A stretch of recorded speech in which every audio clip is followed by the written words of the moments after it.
even though this is a little bit different because we are live in the middle of the day. We're a daytime podcast. Yes. We're like Oprah or The View. I have no idea what that was that just fell. Something just fell back there off of the dryer, I'm guessing. I have no idea what that was. And I'm not white, so I'm not going to go check it. Because it could be a monster. If you check it, are you going to take a flashlight and ask, who's there? And then No, I ain't about to check this at all. I mean, I'll go past there when I go past there. You have a flashlight in the daytime. Who's there? I'm definitely not about to go down. There's this video. And, Amber's here. She said, word up to my ninjas. Word up. I watched this video, and it's this girl, and she says she's at home by herself, and she is, and it sounds like somebody's upstairs. Uh-huh. So she goes to try to get to figure out if someone's in her house, and she says something to the effect of, if you're here and want to kill me, clap your hands. And someone upstairs goes, and then she fucking flies out of the house. And it's the funniest fucking video ever. Like, for real, every time I watch that thing maybe about 8 times in a row, and it was fucking hilarious every single time. Like, every single time, because, I mean, like, who would think to do that? Like, who would think to be like, if you want to kill me now, clap your hands. And then when someone claps, it's like, and she didn't do the typical white people thing. Like, she got the fuck out of there. Like, she hauling ass, and she's in flip-flops. Like, she's holding her phone for this. So, like, you just see her just running down the block. Like, absolutely just hauling ass. I saw it on Facebook, and I gotta figure out how to find it. I gotta figure out how to find it, but I'll if I find it, I'll share it on the social medias. You know what? We kind of, like, we all just kind of stopped using the Facebook page. Like, we got like no responses from Facebook most of the time, so we all just kind of stopped using Facebook. Yeah. Well, wasn't Scott like kind of the main like person that was supposed to take care of that? But no, it was me, and I just kind of stopped because I wasn't really getting any responses. So I just maybe it was that Scott was the one that was only responding. Yes, that's what it was. Okay. Shout out to Scott, because Scott did hit me up, and like, I think I said it last episode, but he said he wants to be on soon, so we're gonna get that thing popping. But here's the thing about pizza rolls. Like, we were talking about pizza rolls prior to the show. The thing about pizza rolls is when you make them at home, you can never actually get them quite right. Like, because like if you put them in the microwave, they're all right, but they're kind of chewy. Mm-hmm. And then if you try to fry them, then they start leaking, and they make kind of like that pizza roll leaky thing going. But it gives you a little bit of crunch on the outside, and like, that's cool. You put them in the oven, and it kind of is the best of both worlds, but still isn't that great. Like, how do you make pizza rolls to where they stay in the damn outside, but they're kind of crunchy? Like, I never figured out how to get pizza rolls right. Does anybody know? Well, how are they supposed to be? Like, I don't know. I just thought they were always that kind of, like, I always said this about pizza roll. They're the nastiest, most delicious thing ever. Yes, that is correct also. Like, they're not really that great, but they're not really that bad either. I bought these things. I went shopping yesterday because my girl was out of town for a week, so I went shopping on my own. And you know, when you go shopping on your own and you know that you're just buying for you, you tend to buy like stupid stuff. Uh-huh. So I bought these things, right? And they kind of look like you know, when you get the taters and they put the stuff on the taters, what do you call those? You know, the appetizers, where it's like, you know, part of it, like tater skins. Yeah. It look like tater skins. But here's the thing. There's no tater. It's actually like a small piece of like a chicken patty. and it has the sauce, cheese, and pepperoni on them. Now, I had no business buying this while I was at the store, but I couldn't help myself. I absolutely couldn't help myself. Amber says Facebook was originally for college kids, wasn't it? Absolutely. That is the truth. When Facebook first started, I couldn't be on Facebook because I did not have an EDU email. And that's also why I couldn't get Amazon Prime for free. Because, I don't know if it still is, but it used to be free for students. If you had an EDU email address, then you could get Amazon Prime for free. What happened? We're just having some problems. Problems? Yeah, it's giving me encoder errors. Okay. And I don't know why, because this is normally but it says my keyframe interval is 8. That's set it to 2, and I've got it set to 2. Being this way. See, now you see why I don't stream. Streaming always seems like a good idea, and I could probably streaming Prison Architect would probably be a lot better on me. But first of all, my internet is crap. And second of all, I just know that sometimes y'all be having some issues, and I'm not technically savvy like that anymore to try to figure all of this stuff out. Well, Amber's in the chat. She could let us know if it's buffering and being bad. Amber says she doesn't know any other way of making pizza rolls than the microwave. Yeah, but if you do it in the microwave, they're chewy. I used to put them in the oven. That used to be my go-to way of making pizza rolls. But they still start moving. They start leaking. Kind of like when you make Hot Pockets and you put them in for just a little bit too long, and then you end up with the Hot Pocket juice everywhere. Right. Yeah, it's different microwaves too, because you have to look on the box and be like, most of them are 1100 watt microwaves is what the instructions are for. So if you have a 900, which is less, or a 1200, which is more, might as well just get that one for the 1100 and be done with it. Because there's one at the Event Horizons, and it's 1500 or something. Yeah, the one at work is real strong. When I put stuff in the microwave, I typically have to put it in, say if I'm making some lunch or something like that, I gotta put it in for a little bit, stir it up, and then put it back in the microwave for a little bit more. Not at work. I put it in for that first set, and it is very hot. I don't know what level is at, but it's at a very high level because everything is just done. And sometimes a little bit overly done. Okay, are you still having issues? I don't think so. I mean, she just gave me a smiley face. Maybe that means it's fine. Well, she said a smiley face in the chat too. Yeah. So, all right. So, you ready to start? Scar, would you watch Mandy? What is Mandy? It's a horror movie. Absolutely not. I don't care about horror movies. I just don't. It's kind of a psychedelic horror movie that has Nicolas Cage in it.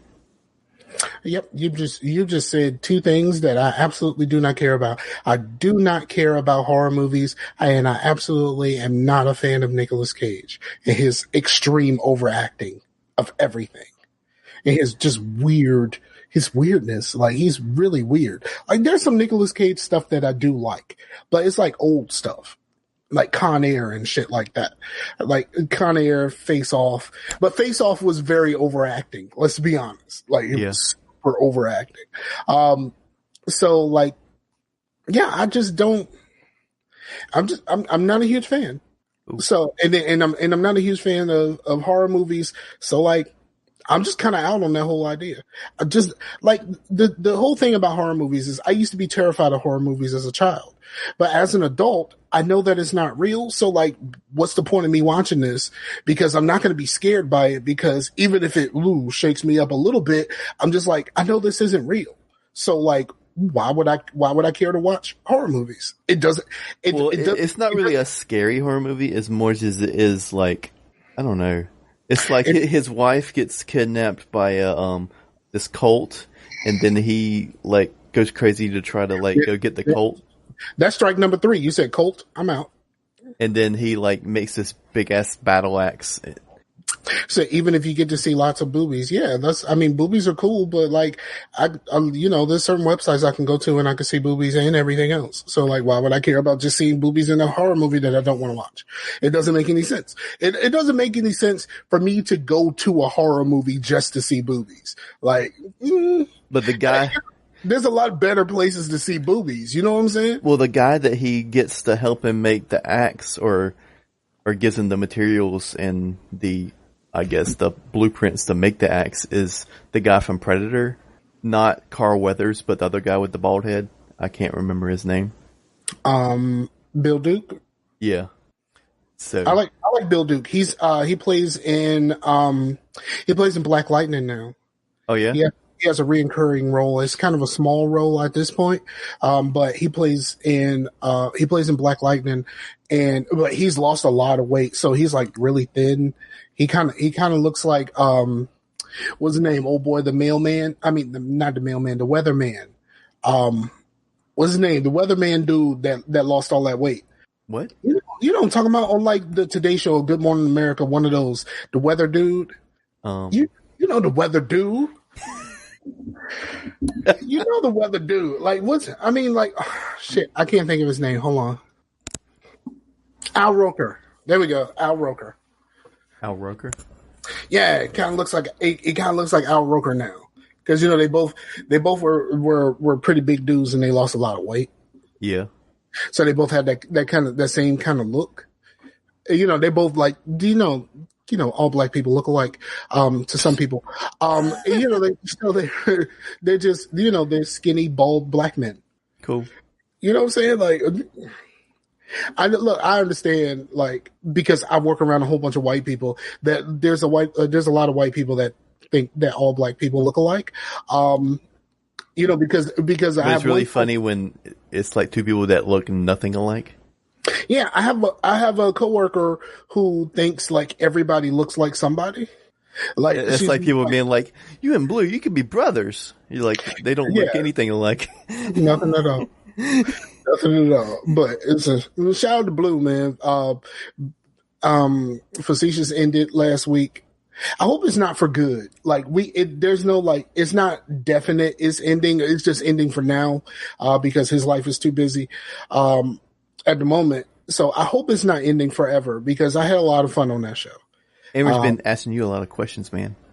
Oh, I clicked away to go talk about Al Roker. Did you like the movie Predator? Like, I haven't seen it since like around the time it came out on video. So like, I guess I like the Predator. Like, I mean, I liked it at the time I saw it, but it's not something that I really was like super hyped about watching again. But I will say, when I was a kid, I watched Commando way more than anyone should.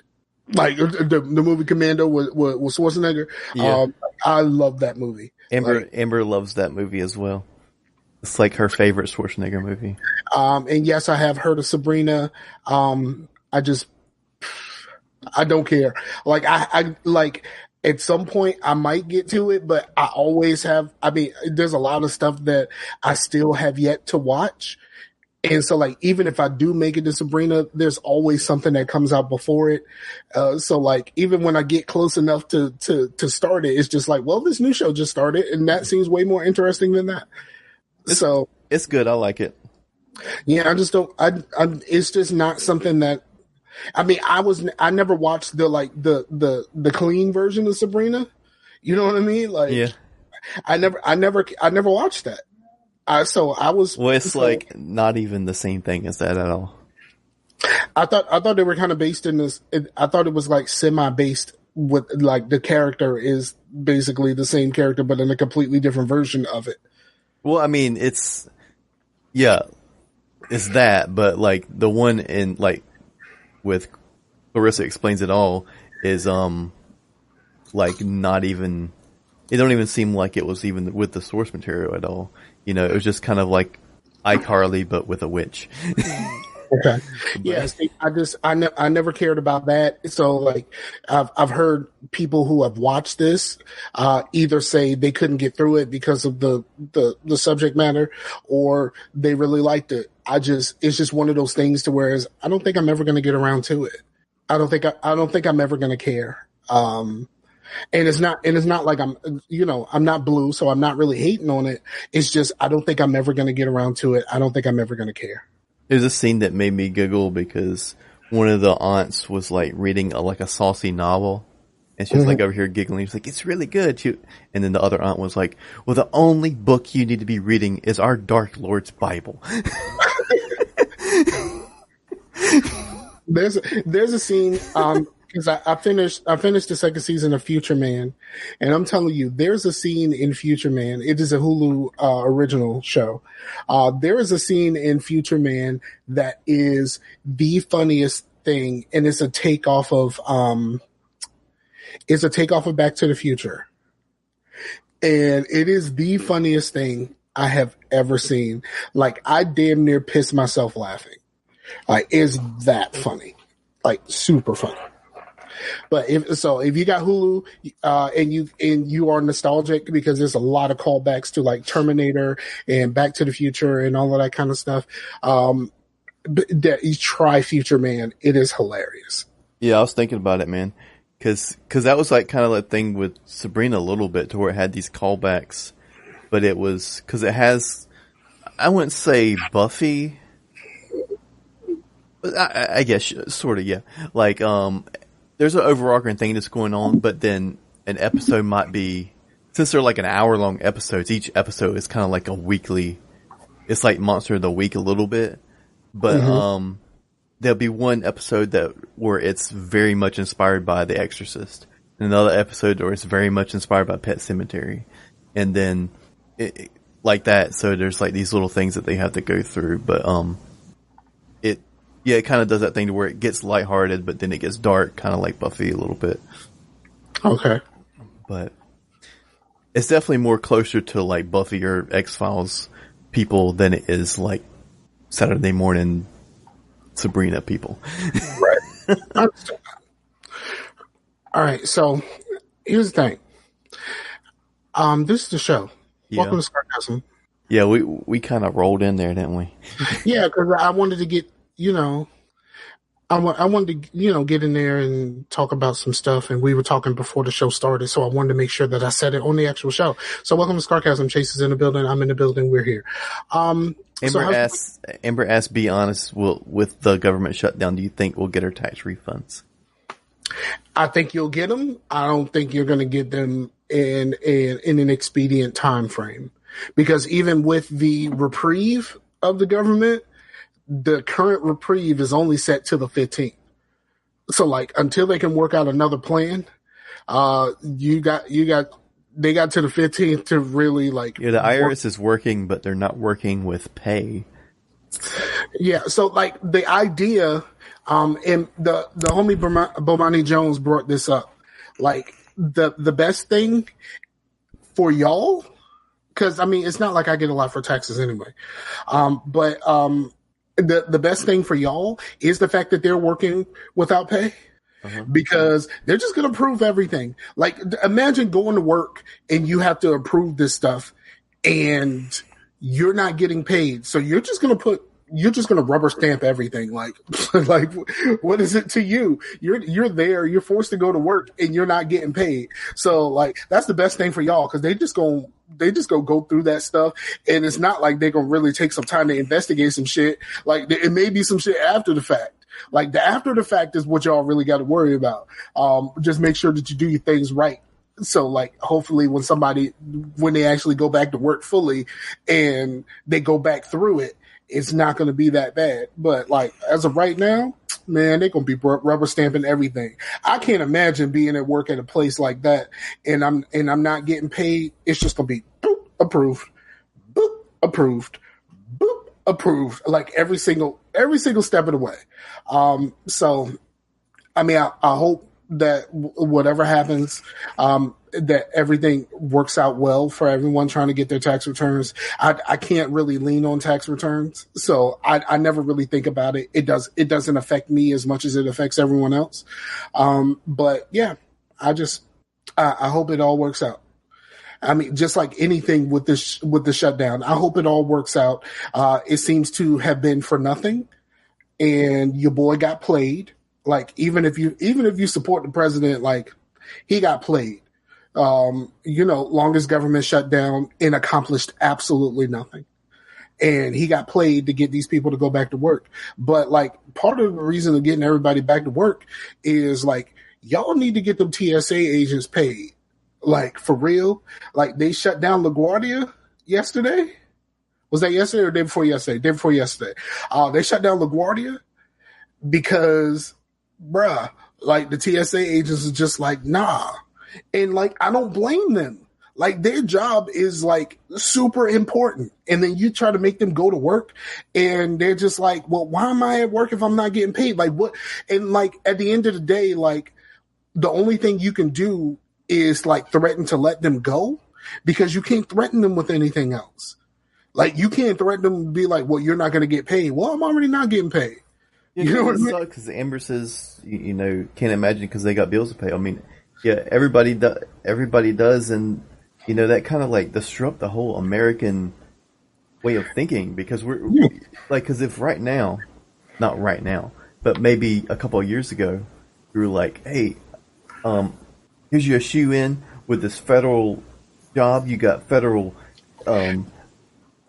insurance, steady income. You're going to be making 3 times of what you're making now. And then all of a sudden something like this happens. So a good decision like that, you're like, I should have just stayed.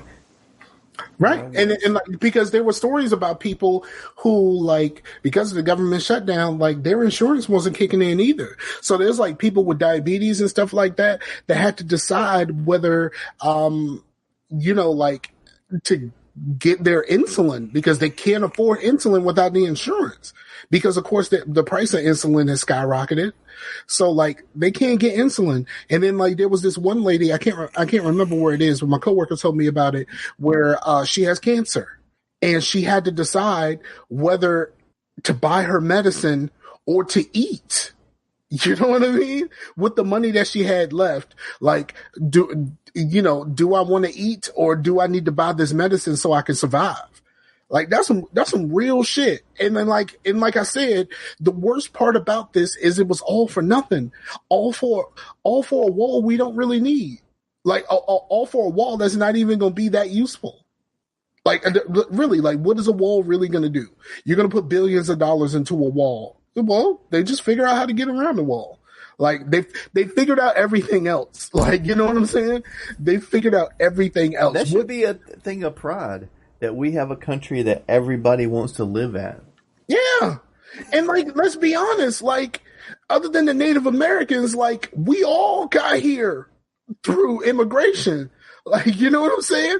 Like, none of us were here other than the Native Americans. And like, how many full-blooded Native Americans are there right now? But like, other than the Native Americans. Now, this particular Native American is a bad guy to me.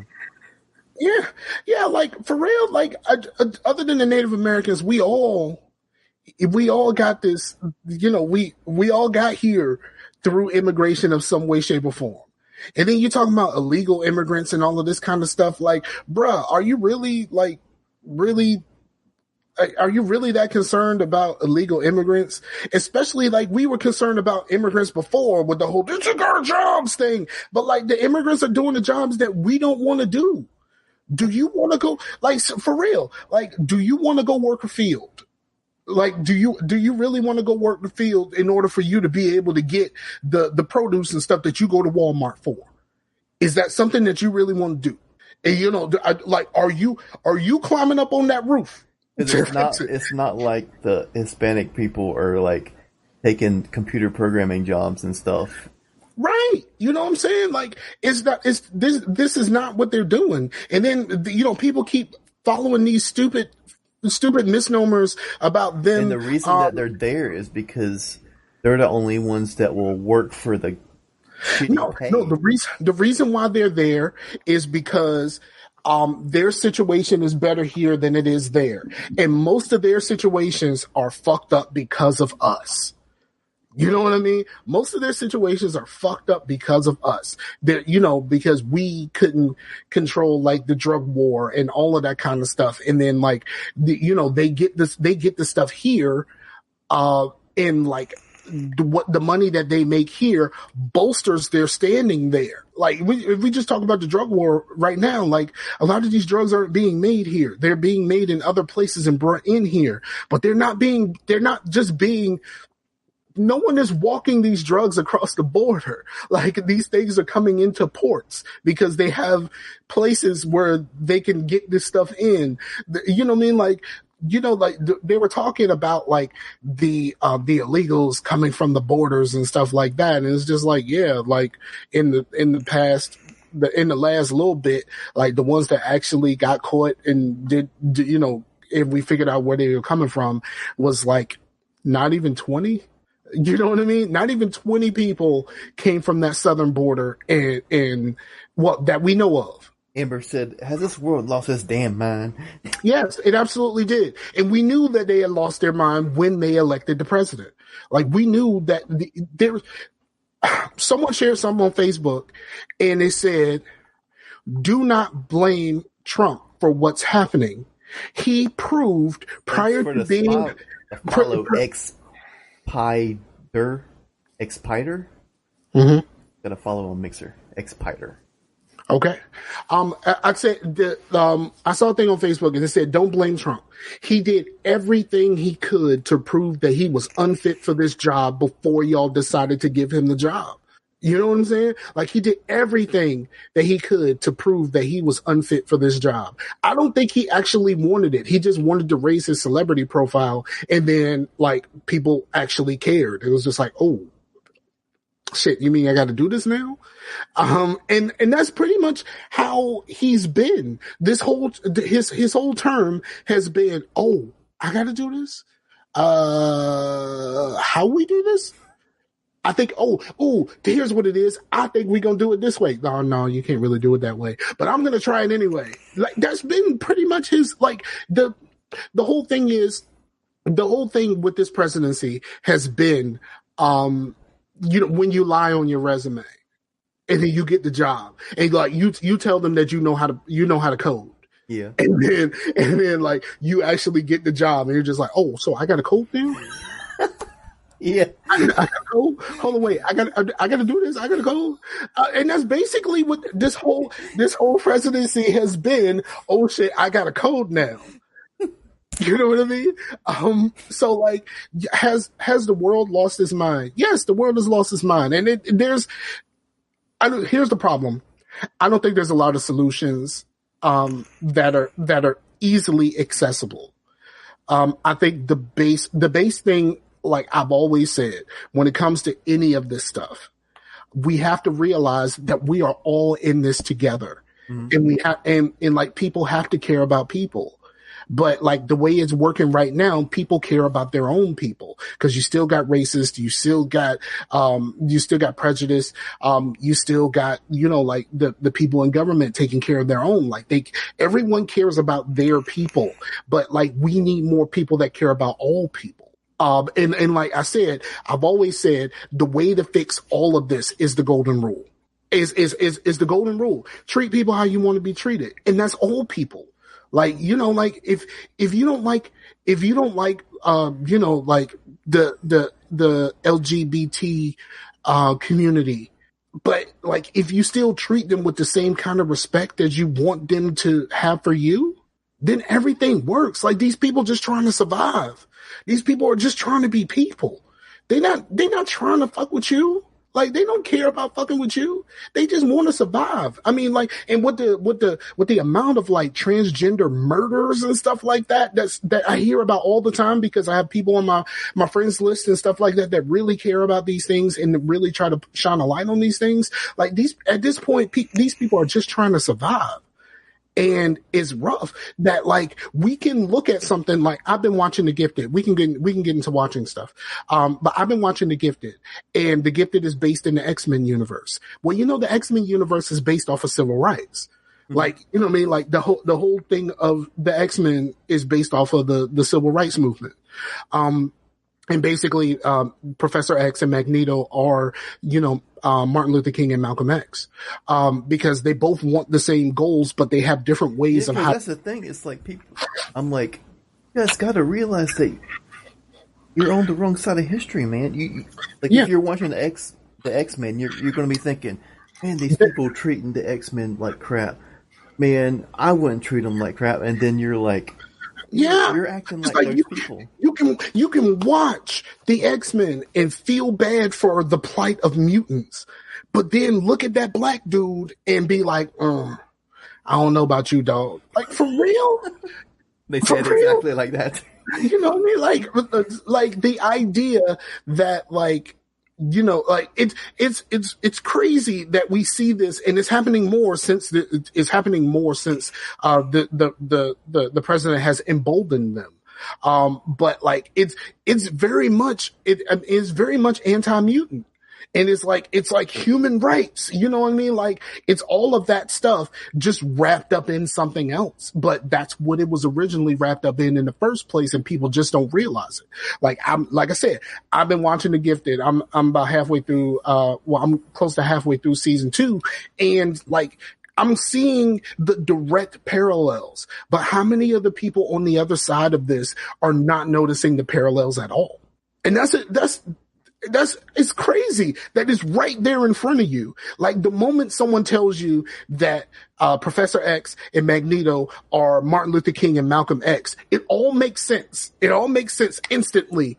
But like, how many people are going to take that and internalize it as like, wait, so if I've been Team Magneto, if I've been Team Professor X, I am, you know, I'm still not connecting that with the plight of people that don't look like me. It's crazy how, like, we, you know, and it's been a thing, especially on Facebook, how like something happens and like we all watch the same thing and we just see completely different things. Like, like, we watch a video on Facebook of someone getting shot by police. And like, some of us will look at it and say, hold on, that didn't need to happen. Some of us say that was unjustified. And some people would say, well, what the hell did he do to cause that? And it was like, no, you saw what happened. You saw the whole thing. You saw the whole thing through a body cam or whatever you want to call it. And like, then you have questions for the person that's the victim. Like, how do you know, like, we get like super deep into blaming the victim in this country, instead of like questioning the victimizer. Like, you know what I mean? Like, we do a lot of that, especially when it comes to women, because like, we do not treat women well at all. Like, it's super. Hold on. She said this president is what Cat Williams said it was, choking yourself and coming at the same time. Yeah. That's pretty much. But like, see, here's the thing. Somebody actually put like, this presidency is like that part in The Lion King where Scar ran Pride Rock. You know what I mean? Like, like, how many people have seen The Lion King? How many people go watch The Lion King now on Broadway and all that kind of stuff? And you realize that if you get the wrong person in charge, everything's fucked up. And it's like, all of these things that happen, like, all of these things are here and they are available. All of these things you know about, and it's like, you can't see that this thing is happening in your own life. This thing is happening. Like, what happened on The Lion King is what's happening right now. Like, you know what I mean? Like, you're like, his name is Scar. No, I mean, I got the same name, but I'm like, but that's because of my finger. See, Scar finger. Yeah. But like, that's the, you know what I mean? Like, the idea that, you know, it's crazy how we can all lean into how we feel about this shit. Because I saw someone share, and I'm not putting nobody on blast, but I saw someone say that, like, you know, 12 million illegal immigrants got a check this month. Federal employees, how you feel about that? And at the top, it was shared from a Trump 2020 Facebook group. But it's like, the federal employees are not getting paid because of the same person that you're promoting for the next election. You know what I mean? Like, you're looking way past the cause of the issue, and then you're just saying that, and then you're just saying something that's factually inaccurate about like how the immigrants are getting paid, but the federal employees are not. And then like asking the federal employees what they think about it. No, they think that this president is fucked up and they fucked them over. That's what the fuck they're thinking. But of course, if you are on that side of somewhere that would say that, like if you're on that side with someone that would say that, then you're looking at it the same way as they are. And like, we all need to change our perception of this. Like we all need to meet in the middle. I think the middle is the best place to be. Like whether you are way left or you way right, like we all need to meet in the middle about this and have some real honest discussions, even with ourselves. I mean, I will admit there are crazy people on both sides. I mean, there are far left but the thing is, people will see the extremes and then assume that's everybody. Like people will see, oh, it's these SJWs posting crazy shit again. And then they assume that all, feminists want to castrate men, and that's not true at all. That's just like, one Reddit account. Yeah, we just don't want to be the lowest class. It's kind of like how, what's happening in this country is the same thing that happened in the gaming community. The fanboys have ruled the roost. And it has messed everything up. Like basically the Democrats and Republicans are the Sony and Microsoft fanboys. Yeah. And like, so Sony is the Republicans and the Democrats are Microsoft. And what's PC? The centrists? PC is the independents. You know what I mean? Like, yeah, cause like I was thinking about it. I was like, you can think of PC as like a, part in the console war, but it's not, because like I could have an AMD system and you can have an NVIDIA system, and AMD people and Intel people don't care. They just buy the thing that they want, and they're not. AMD and NVIDIA people are not like fuck your graphics card, dude. It's like they're basically the PC crowd is basically libertarian. You know what I mean? It's like, yeah, we're just going to do it ourselves. Like we can rely on ourselves, and we can get this thing taken care of way before, worrying about what y'all are doing. We can get this done. We can get this taken care of ourselves. Yeah. It's just the libertarians ain't what they used to be. They're kind of crazy these days too. It's not, but like, again, you judged all of them on the extremes. Yeah. It's exactly what you just said. You judge them on the extremes. And like the idea, most of us aren't extreme. Most of us, we are cemented in our ideals. Most of us are cemented in our ideals, but most of us don't go that far right or that far left. Most of us are closer to the center than we would like to admit. But like right now, the lines have been drawn, and it's that song. It's a rap song. You probably have never heard it before, but you either with me or against me, ho. Like there is no middle ground. And like, how the fuck do we find a middle ground here? Because like, I think Blue was talking about that he knows somebody that was like, you either love me or you hate me. Yeah, and it's crazy that this is what we become. And we've seen this happen in different facets of our existence. We've seen it happen with our entertainment. We've seen it happen in music with East Coast, West Coast rap beef. We've seen it happen in music with the new versus old country music, new versus old rock music. Like we've seen this happen. We've seen this divide happen in music. We've seen it happen in movies, how people like, I like these art films, fuck these superhero movies that are ruling the roost right now. And like, you know what I mean? And then like, there's always like a billion people that hate the new Star Wars movies. But at the end of the day, they can still hang out and like be civil. No, they're not civil. That's the problem.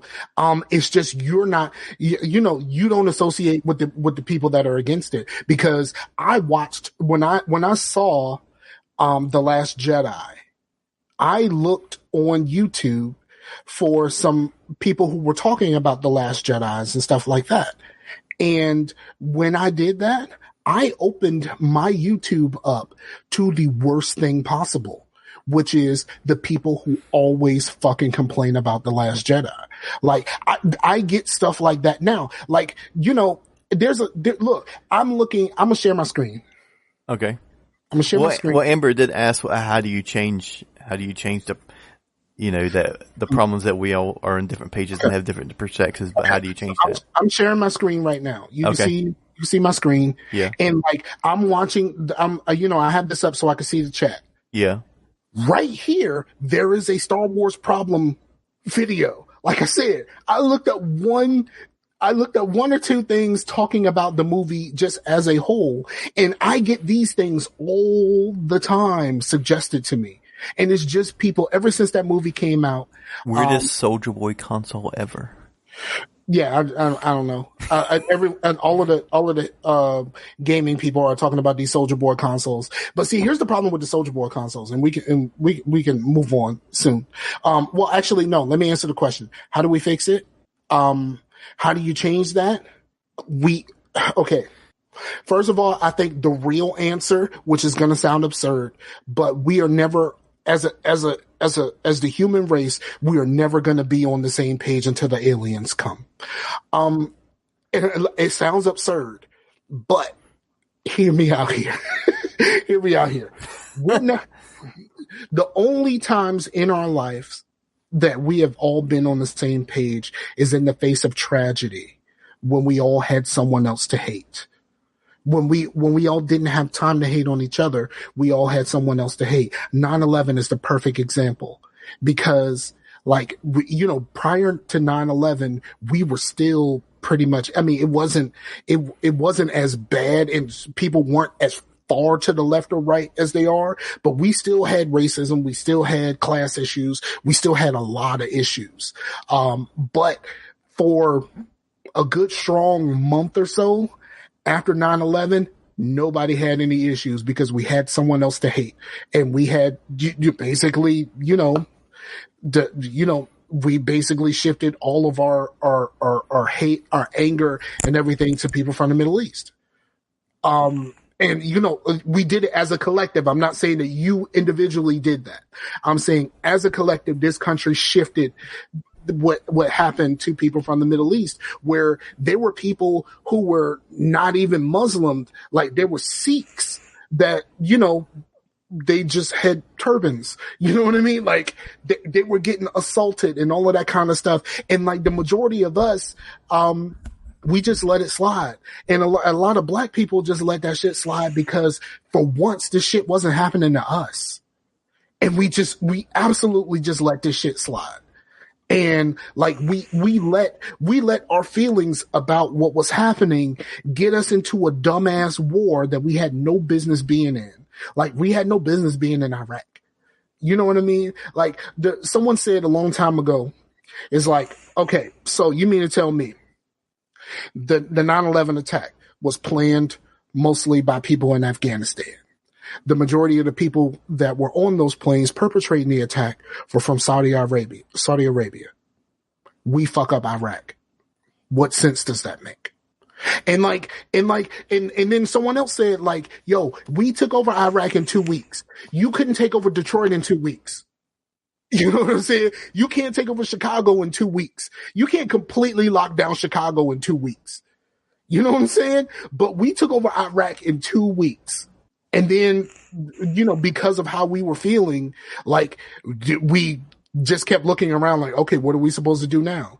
And that led to a lot of people who were in power to abuse that situation.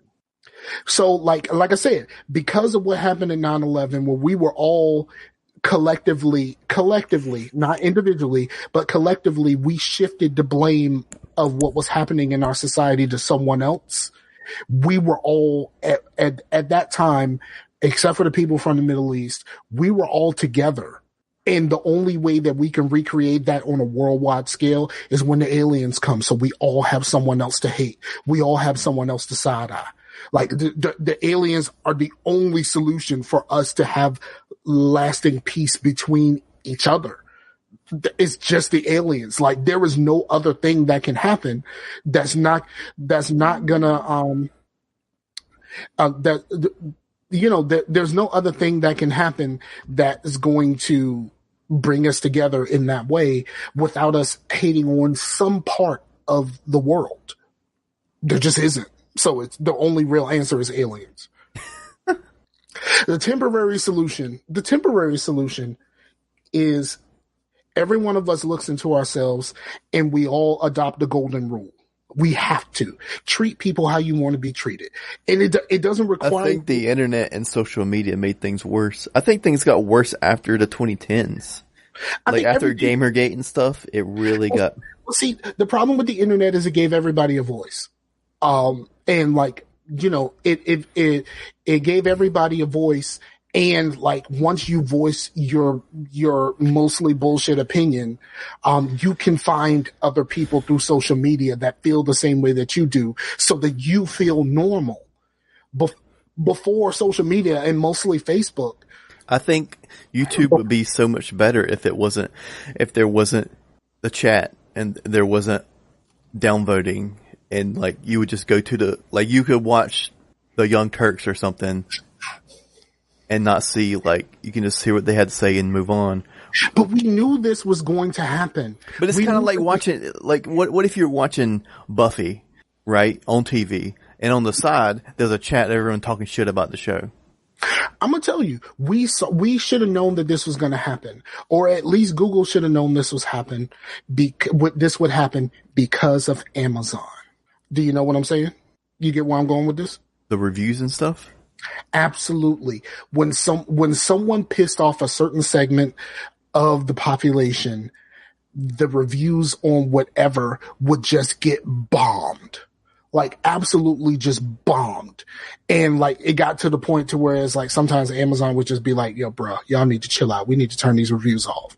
Like, it's just like, every time you piss somebody off, like it, or like a certain group is offended by what you do, then your shit get hit. So like, we should have known that before they put this shit in YouTube. The up and down voting. We should have known that because we saw this shit happen with Amazon. Because you would think that like just upvoting would be enough. Like if you're a low channel and then all of a sudden you see a bunch of downvotes, that's just going to make you feel bad. Like if you had upvotes, if you didn't like it, then you just wouldn't get no likes. But it also is a societal problem, which the way that we were raised and the way that we did not raise our children, that, you know, we were raised to accept defeat and try to rise above it. And young people were not. Like the idea of the whole No Child Left Behind, you know, that all that shit happened pretty much after I was, all that pretty much happened after I was, every time Sam messages, I get a loud thing in my ear. So like the idea, the idea, and you know, a lot of people say participation trophies. No, it's not just the participation trophies. It's the fact that we're not allowing young people to fail right now. And like, you have to accept failure. You have to accept disappointment, and you have to know how. People do mention the participation trophies, but a participation trophy isn't a winning trophy. Like, you're not going to like get a participation trophy and be like, yay, I won. You're just going to be like, yeah, everyone gets this, whatever. Right. It's not going to make you feel any. Like, and people my age who have been in sports all of their lives, they all say the same thing. I got a participation trophy. Like, why are we acting like this is new? Like, if the for real, if the trophy man only made trophies for first, second, and third place, that doesn't seem like a successful business, does it? Like, if the trophy man only made, like, the trophy man in your small town only made the first, second, and third place trophies, that does not seem like a wise business to be in. Or if that's the only thing that you're going to provide, you're not going to be in business for very long. Participation trophies have been a part of our lives, or at the very least, some motherfucking ribbons has been around forever. Yeah. Well, And then all of a sudden we act like these trophies are getting in our way of life. But like the thing about it is, it's not the thing about the trophies that's the problem. It's how you explain the trophy to your child. Yeah. Is how you explain the trophy. Be like, hey, you didn't win, but you did your best. Thank you for doing your best. But now we need to try harder so we can get the better trophy. No, people are telling their kids to accept the trophy that they got. Like, no, I don't want to teach you to accept failure. I want you to understand that you failed, but there's a way to get around that, and then that's to work better, harder, smarter, whatever you want to do, or just maybe you're playing against the Patriots. You know what I mean? Like, maybe you're playing against the Patriots. Well, I mean, if you think about, like, say, like Call of Duty or something, like, everybody gets XP for the match, right? But if you win, you get a lot more XP. Right. So, but the fact that everyone is constantly getting a reward, that constant need to reward people, even if you don't succeed, is not a bad thing, but how you explain it is the bad thing. She said, do you think utopia is possible? Do you ever think that will happen? Absolutely not, because we all have different views on what utopia is. I think dystopia is a possible. Actually, I think we're already in dystopia. I wouldn't say that we are in full on dystopia. We are in pre-dystopia right now. We're in pre-dystopia. Like we are constantly seeing how things are changing, how things are going down, and it's making us like we're pretty much in a cyberpunk universe, just with less neon. Yeah, pretty much. And it's really dark. Like, like when Scar ran Pride Rock. Pride Rock was dark as hell when Scar was in charge. Like, and that's just pretty much how, like, a lot of us feel. But, like, and then, like, you have these other people who are just, are not forced to look at themselves. Like, at some point, you have to do self-examinations. I know for a lot of us, we only do self-examinations when we hit milestones in our lives. Like, a lot of us do that real self-examination when we hit 30, and then when you hit 40, and then when you hit 50, and all that kind of stuff. But what about that time in between? Why do you not take the time to examine yourself and how you're living your life and how you're treating other people? The treating other people part is the most important part here. Like, the treating the other people part is super important, but we're not doing that until we hit these milestones. And when we hit the milestones, we typically just rationalize it away. Yeah.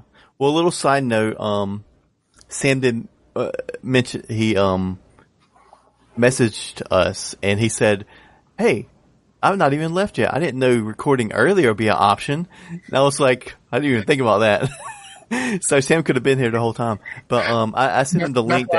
That's why I put it in the chat. You see what happens? I put it in the chat and say, hey, I can record earlier. And I put it in the chat so that if, I gave him the link, so if he wants to join in, he can. Okay. So I think utopia is impossible because we all have different versions of what utopia is. And when someone decides what's utopia for you, that's how we create a dystopia. You see that? Did you see that thing? The Def Comedy Jam 20-year thing yet? Nope. Never really got around to it. Oh. I know it's on Netflix or something like that. The best part is Dave Chappelle and DL. Yeah, I did see that part with just the two of them were just up there just riffing. Yeah, because that's what it means to be black in America. And then what's the place? He was like, "No, we got to do that again." Yeah, so it's scary. Like, this whole shit is fucking scary. Like, and I was scared prior to this because, like, you see a whole bunch of people, that look like you getting killed, and you're kind of, and it's a really scary time. I'm still afraid of police. I'm sorry, I am. Not to the same extent that I was, because at one point I was paranoid that I was going to die. And I felt that shit in my soul when all of these people, cause like, Mike Brown and Alton Sterling and all of these people, like half of those dudes that if you looked at them, half of those dudes were large black men. You know what I mean? Like, it wasn't just like they were just black men. They were large black men, and they were, there was cause to be afraid. And then you could say like these police officers weren't afraid, but like if they weren't afraid in any way, shape, or form, then why did they take such extreme measures to neutralize someone that wasn't a threat to them? You know what I mean? Like, when you think about it, and it's like the guy who killed Mike Brown, and I'll say this to the day I die, the guy who killed Mike Brown, the way that he explained how Mike Brown appeared to him when their altercation happened is absolutely crazy. Like, Mike Brown got upset and instantly became the Incredible Hulk that needed to be put down. But when you look at their heights and weights, they were roughly the same.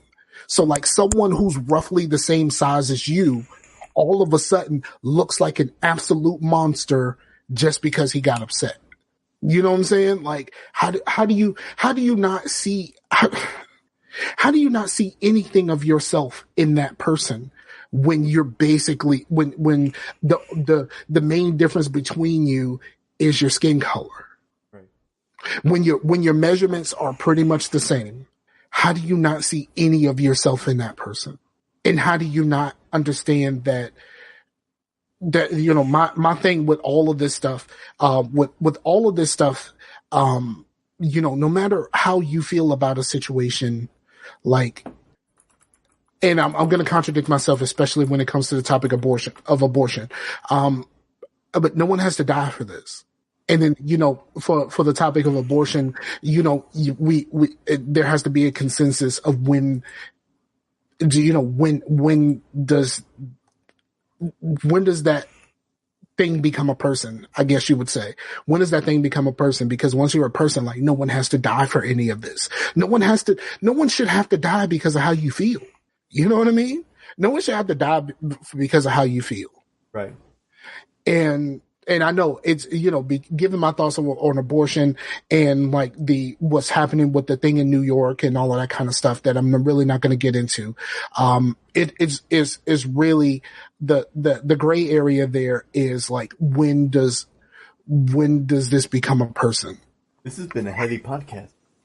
It's been super heavy, but the facetious is over. I didn't have the dream team this morning. I am like, my girl's gone to Alabama for a week. I'm a very talkative mood. I've been sitting here by my goddamn self all day yesterday, because she left yesterday, but I've been sitting here by my damn self all day yesterday. So I ain't really had too many people to talk to.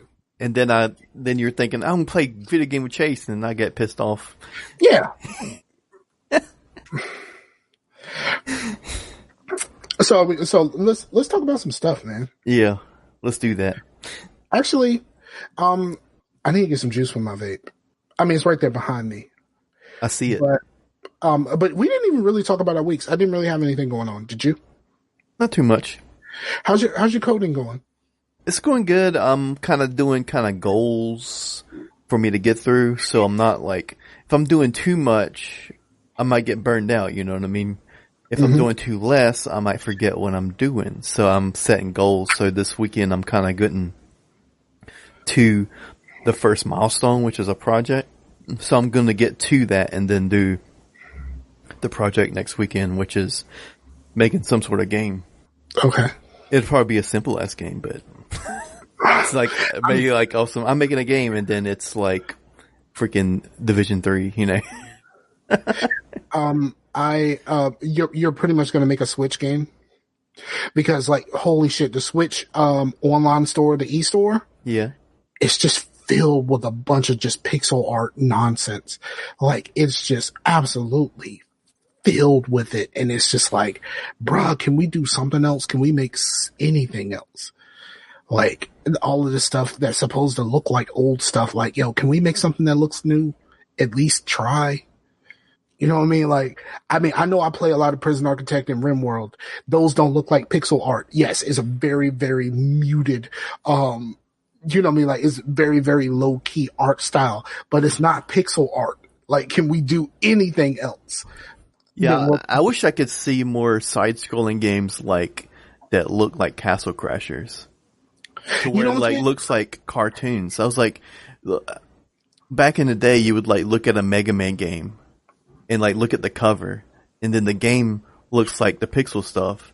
But now we can make a Mega Man game that looks like the cover. Why don't we do that? Exactly.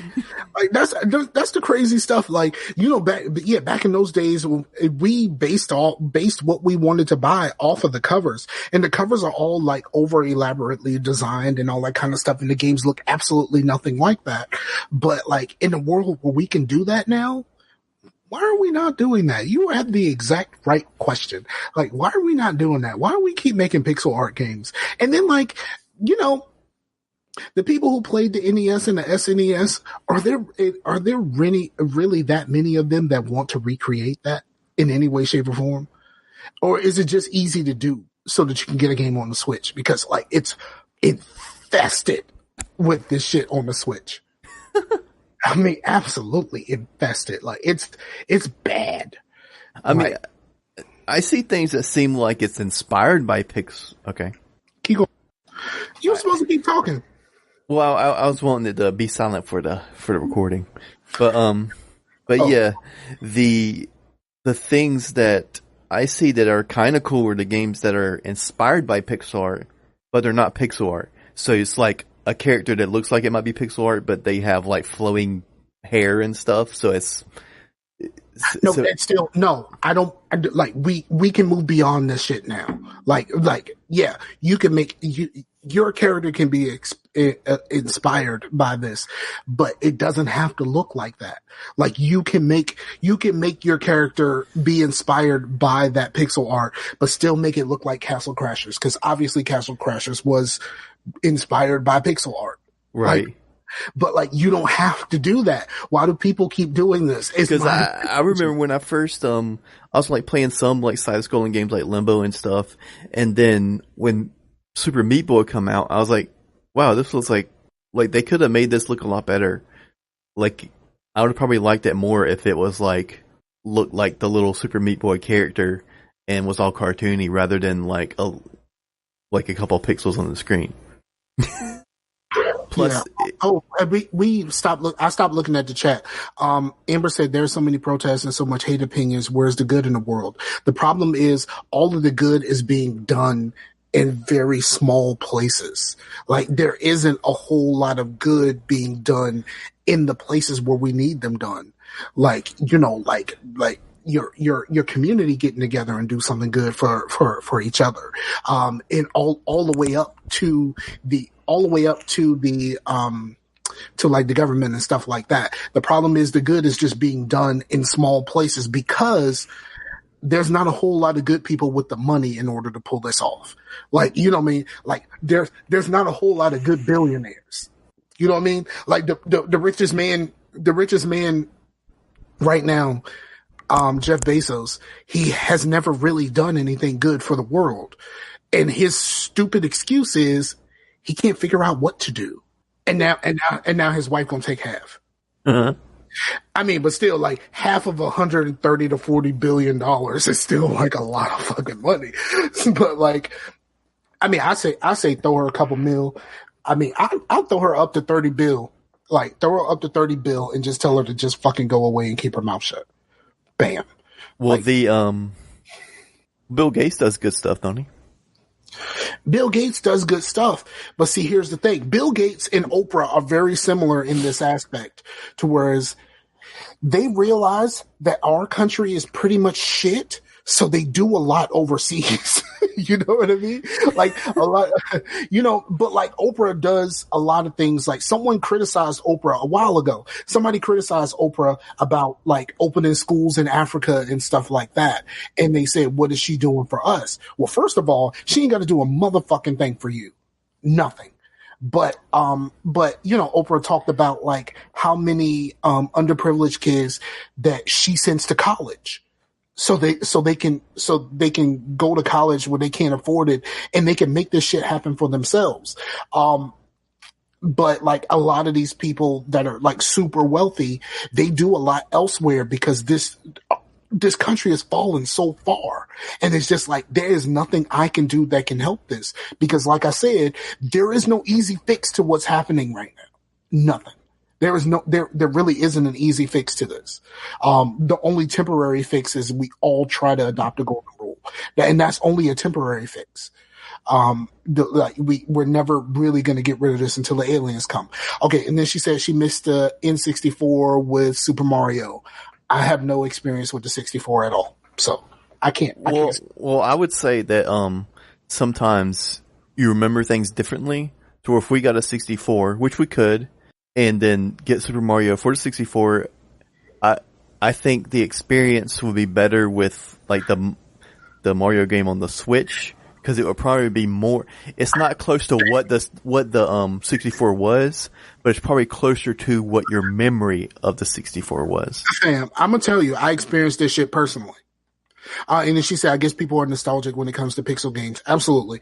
But here's the thing: when you get the Switch Online, you get a bunch of NES games. Like supposedly there's somebody data mined them for a little bit, and they're going to include some Super Nintendo games and maybe even push forward from there in their online service. I tried to play some NES games. I tried to play my favorite NES game. The one, it used to be one of my favorite games of all time, Mario 3. Mm-hmm. I played for maybe about 20 minutes. And that's all I could fucking stand. You know what I mean? Like, it's exactly what you said. Like, you have such fond memories for this.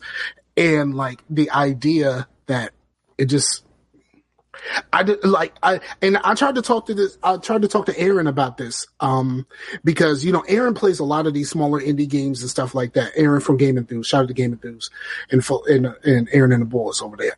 But, Aaron plays a lot of these indie games, a ton of them.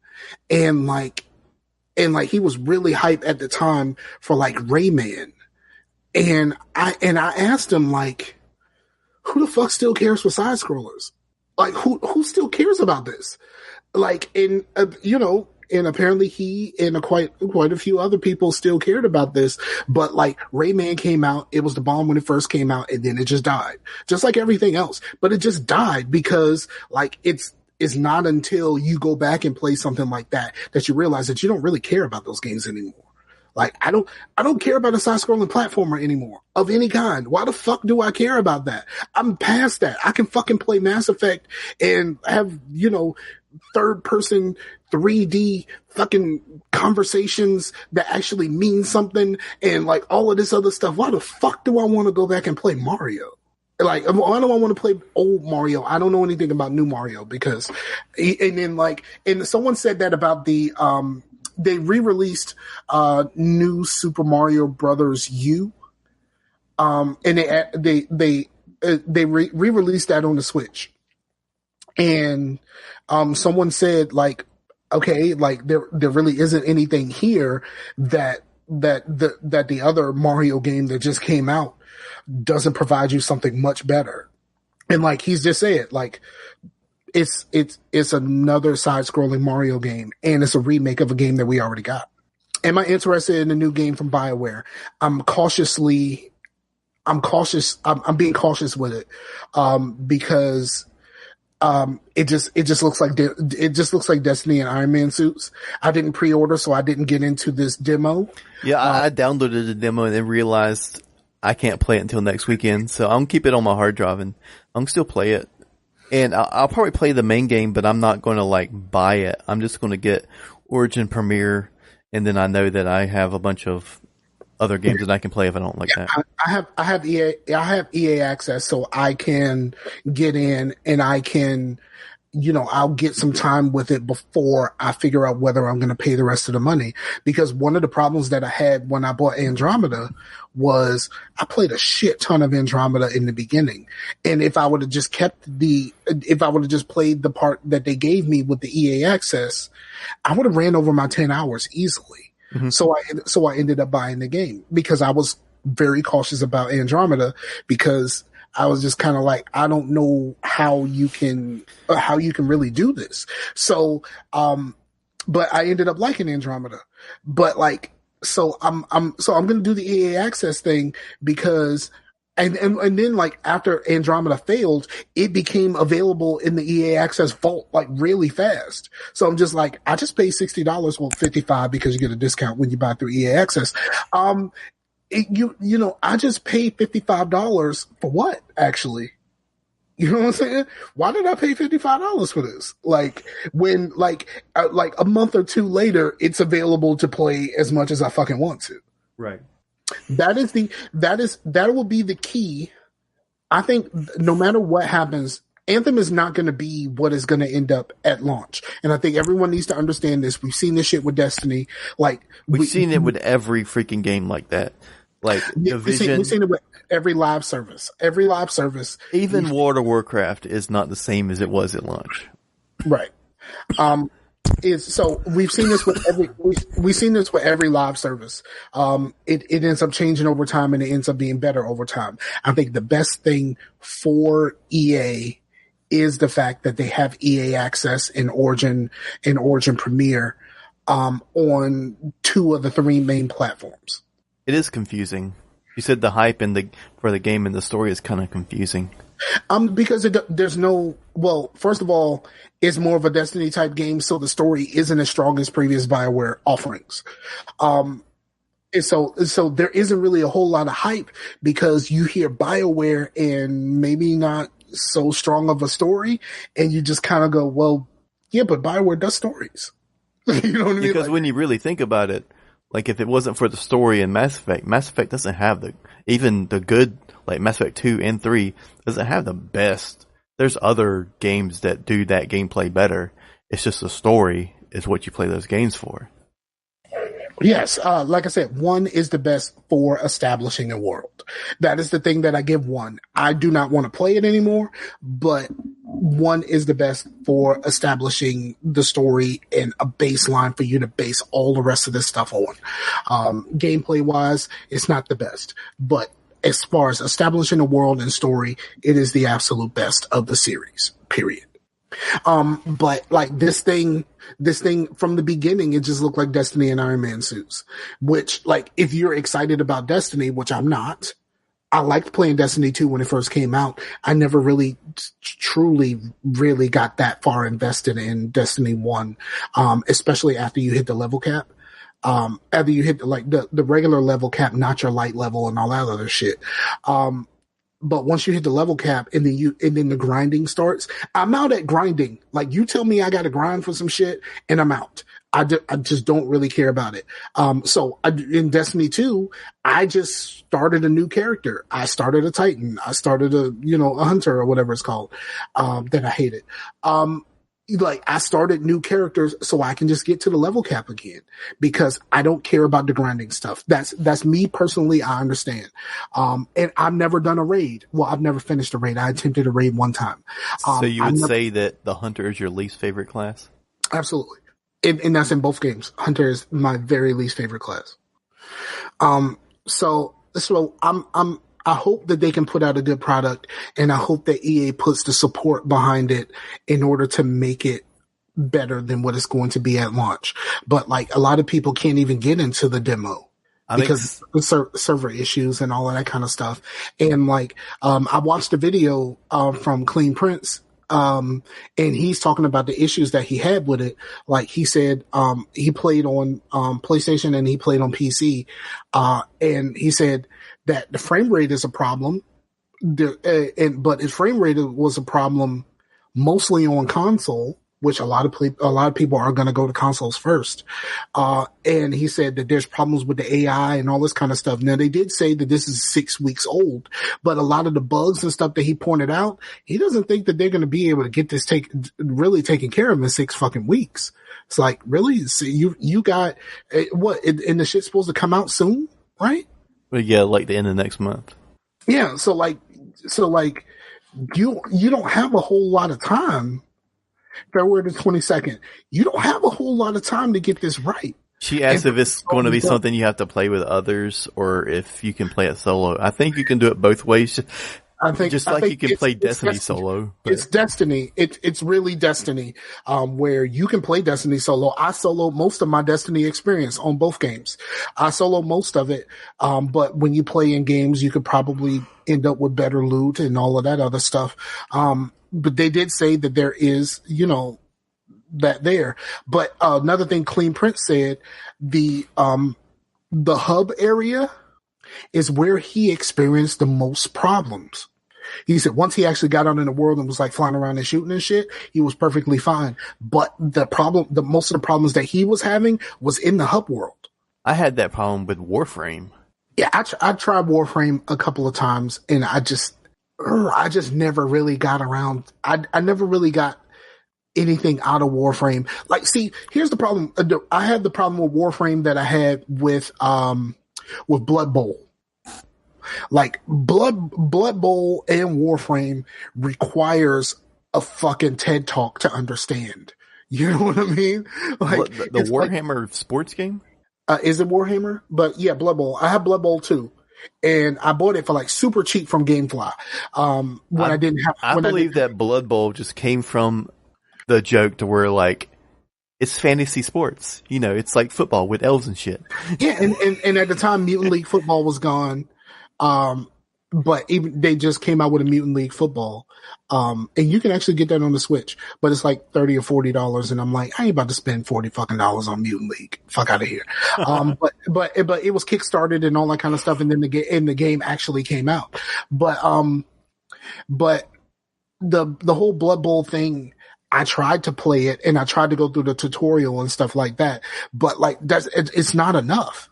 It's kind of like how I feel about like, Prison Architect and RimWorld. Like, if I hadn't watched a ton of videos of Let's Plays and stuff like that, I would have absolutely no idea what I'm doing. And I think that's where a lot of people are going wrong. And that's the reason why I started the Prison Architect thing. And while I'm going to eventually restart the RimWorld thing, is because like, even if you want to play this and like I said, it's available in Game Pass and all that kind of stuff. You need a better understanding because the tutorial is not enough. Right. The tutorial teaches you some very base level stuff, but like there's other things that the tutorial doesn't cover at all. Like a reception area, you never see a reception area in the tutorial, and you never know to build one. So like that type of stuff. So I felt the same with Warframe. Like, like Blue is an advocate for Warframe, and some of the people from the community are advocates of Warframe. But the biggest problem with that whole thing is that it someone has to explain this shit to you because the tutorial doesn't explain enough. And I don't know if I'm really willing to do that, especially with Warframe and like the fact that you can get somewhere in Warframe, but it's going to cost you extra money in order to speed this thing up. If not, you're just going to have to fucking wait. And I don't know if I'm down for that. Right. Well, okay. So, we never actually got around to our stuff. Do we still want to do that? Sure. Yeah, I've pretty much watched all of Sabrina except for one episode. I got really, sleepy and I went to bed and Amber watched the last episode without me. So, I think tonight or sometime we'll, actually remedy that and we'll watch that last episode together. The new season of it comes out in like April 5th, I think. So, but I dug it and, I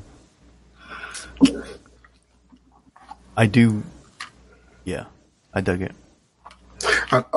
Amber said that she's not excited about the game. I wasn't excited for Andromeda. If we're being completely honest, I was not excited about Andromeda until I actually played it. And to be honest, story-wise, Andromeda isn't anything close to either of the other three. It tries to take a lot from it does the episode 7 thing to episode 4. You know what I mean? Where there's a lot of similarities between Andromeda and the first Mass Effect. There's a lot of similarities, but it just doesn't come close. Mm-hmm. And it's the same thing with episode 7 and episode 4. There's a lot of A New Hope in the Force Awakens. Right. A ton.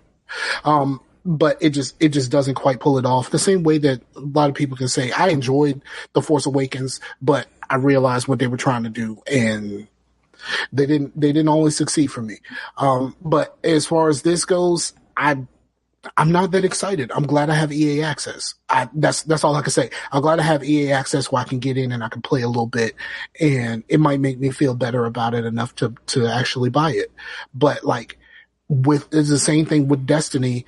Like it all really depends on how many of my friends are actually going to stick with this, before I'm really going to decide to put some real money into this. Because if I don't have enough friends to do this, I don't want my Destiny experience to repeat where I'm basically just playing this shit by myself. Right.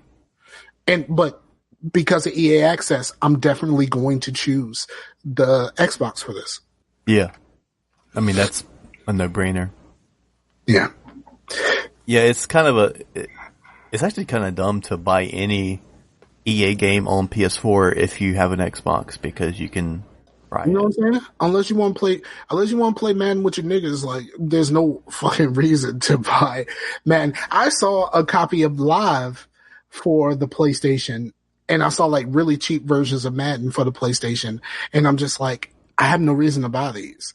Well, first of all, I play most of these sports games by myself. So it's okay to have it on the PlayStation, but like I already have EA access, so I can play the shit now with no issues. Right. Yeah. And, did you watch anything else, man? I watched The Gifted. I watched a ton of The Gifted. Like I said, I'm halfway through the second season. I really dig The Gifted. And like I said last week, The Gifted gave me a moment. Like it really gave me a moment where I kind of fell apart for a few minutes. But like so far, I'm really digging it. I'm about halfway through season 2 of Runaways also. And I think those are the two main things, other than all of the YouTube I watch. Those are the two main things that I've been watching. Runaways is good. I like how they've made changes. I will say this to the end. I love how they made changes to the comics. If they would have followed the comics, it would not have been great. But I mean, if it would have been cool to see it on the screen, but it would have been something I've already seen, and I'm glad they made changes to that. It's been enough time in between the comics and the TV show that they could make those changes, but I really dig it. And the changes for anybody that's read the comics, for Runaways is kind of the same way if you've ever read or listened to an audiobook of True Blood. Because if you read anything from True Blood, or the Sookie Stackhouse books or whatever you want to call them, if you ever read the books completely take the perspective of her. It's only through her perspective. So like all of these other characters in True Blood, in the TV show, you don't get access to them in the same way that you do in the books, because the books are only what she thinks about them. Mm-hmm. And so like you got to build these characters out and like turn them into something, because in the comic books for Runaways, it's just from the kid's perspective. Like the parents are just cookie cutter villains. And the Runaways TV show, there really isn't any like villain. Everyone has their motivations, but it's not like a super villainous. Like it's not that. It's not a yes, I succeeded. It's none of that. Like everyone has their own motivations, and like even someone that you think is evil, can actually have something behind him. And because of a TV show, you have time to like get to know these characters that you didn't get to know before. Right. And that really helps out, for anybody that has actually read the comics like I did. Like I said, I started reading it during a hurricane, when the hurricane knocked out the power. So I didn't have any other choice. I didn't have a choice of what else to do. I just read a whole bunch of comic books and read a whole bunch of books during that. And I really enjoyed them, but this is more enjoyable than that because they don't follow the same thing. Kind of like The Walking Dead, how The Walking Dead very closely followed the comic books for like the first season until the very end of the first season. And it just took a wild deviation. And even though there's some things from the comics that they that they call back to The Walking Dead, they still move in a different direction. I know some people say the same thing about Game of Thrones, but I don't really watch Game of Thrones. I watched the first season and I stopped. So those are the two things that I watched. Yeah, Amber mentioned it, but I do want to watch all the Marvel movies in order because I've seen just like a few like here and there, but there's a few that I haven't seen. I haven't seen any of the Thor movies, and I haven't seen the first two Iron Man movies. And everyone says, what? But I haven't seen the first two Avenger movies. I haven't seen the Avengers or Age of Ultron. The Avengers is my favorite movie of the MCU so far. That's what everybody says. So it doesn't hold up to repeat viewings though. It's because I like it because I'm a Joss Whedon stan, and it is very Joss Whedon-y. Yeah, like you have the me and Amber both are Joss Whedon fans there. Yes, so like how the Avengers, the first Avengers movie was pulled off. Only someone like Joss Whedon could do it because he's done all of these TV shows where you have these ensemble casts and they all have to have their moments. Mm-hmm. But like only someone that's done that can pull this all together in the way that he did do it. Right. So that's what I would say. You needed Joss Whedon to do that first movie. And they kept everything rolling. I dig the fact that everything isn't like super serious. Like nothing really gets super serious until like Winter Soldier is super serious. Thor 2 is super serious. And for the most part, the last movie was super serious. But like, but shit got real in the last movie. So like, it could be. But I tried to start try to start the movies with my girl. Mm-hmm. She's only seen maybe one or two of them. And I started with Iron Man and she just didn't get it. So I just stopped. Like she just didn't get it at all. Like she's not one of us. If you don't get it from Iron Man is a movie that like you can get even if you're not, because it's like half the movie takes place in the Middle East and stuff. So yeah. I don't know. We had to watch Iron Man in 2 sittings. She just didn't get it, and I had to stop it. And she was like, "Well, I'll go ahead and finish it."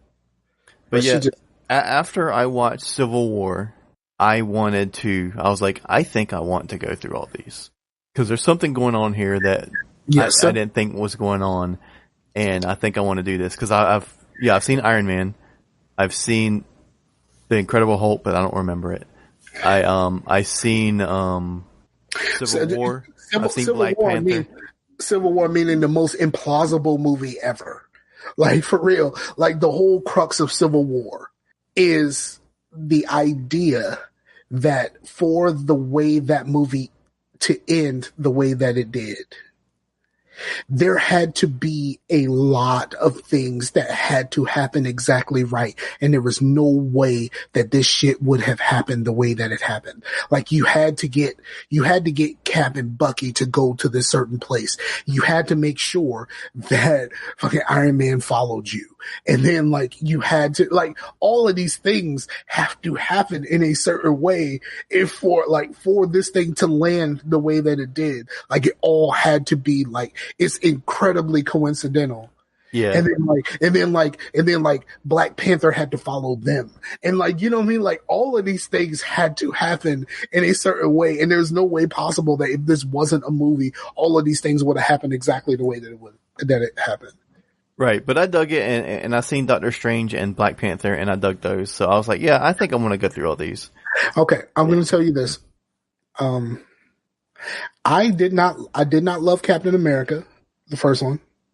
I've heard that, but I still want to watch it just to watch them all. Well, most of the movie, he's not actually doing anything. It's like it tells you about his training, and then it's a lot of the USO type stuff, and like he doesn't get to be actual Captain America until towards the end. I'm just letting you know that in advance. Right. And so like the beginning of the movie, even though it's really setting the table for everything, there's a lot where nothing really important is happening, but it's world building in a Mass Effectian sort of way. Mass Effectian? Yes, it's a very Mass Effectian sort of way. Thor 2 is Iron Man 3.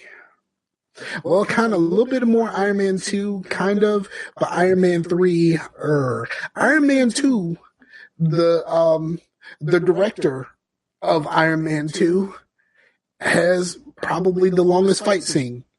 Not Iron Man. Because he directed the movie, but he's also the guy who works for him. What's his name? Happy? You saw him in yeah.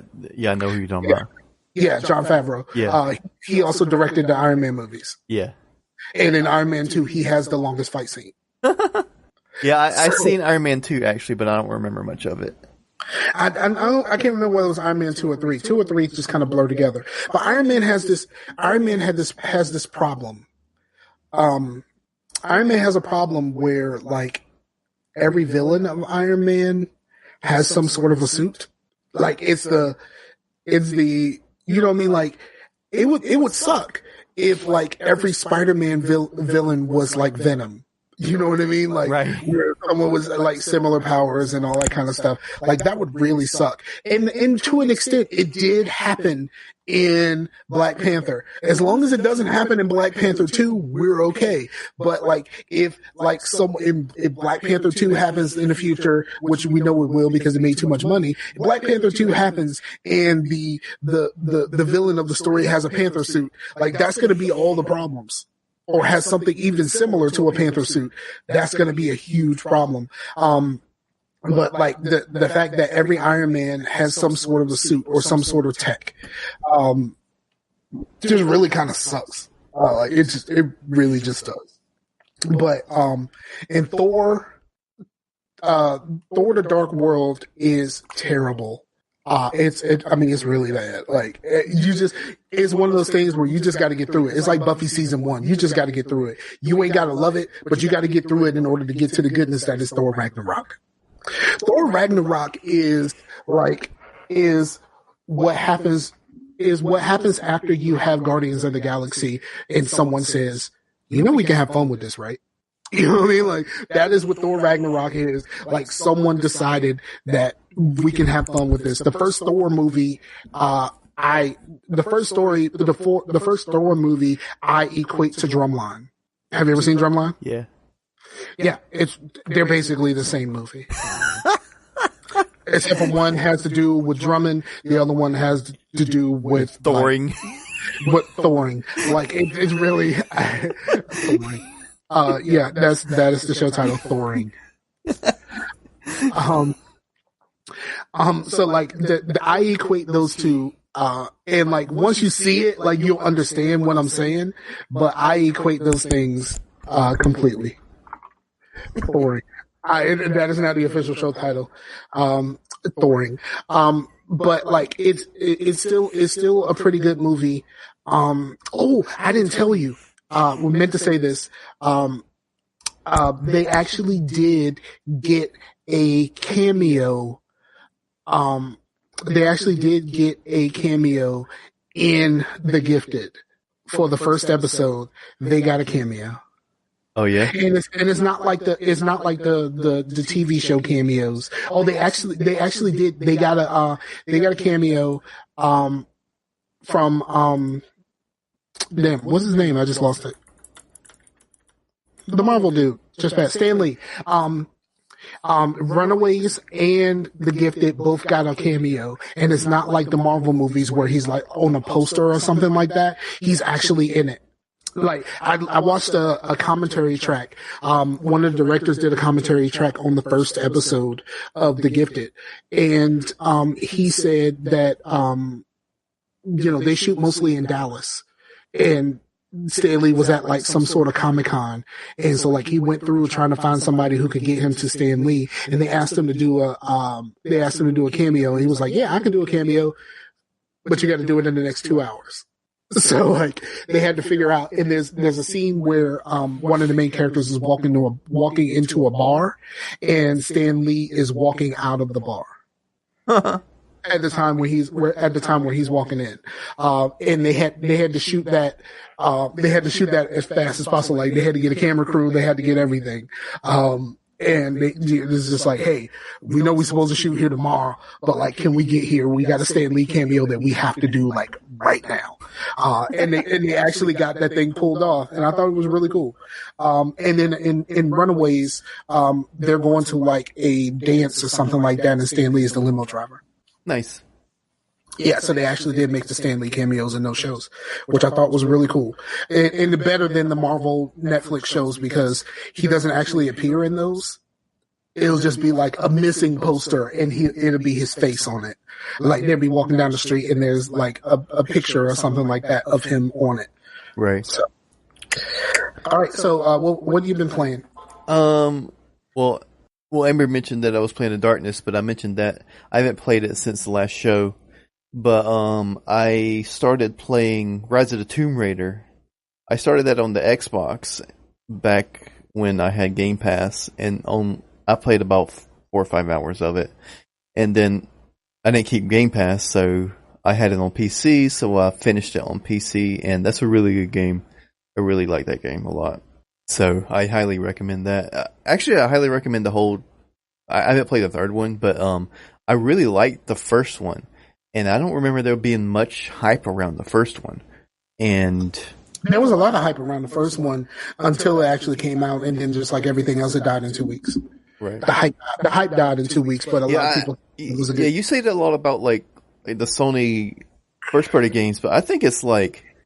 It's all of the AAA games. Yeah, like, unless it's like some sort of ongoing game like Overwatch or something, it just dies. Because people just have this mentality where they just want to play something new. They play like, I want to get this game, and then play 3 hours of it, and then I want to play this other game. Nobody finishes anything.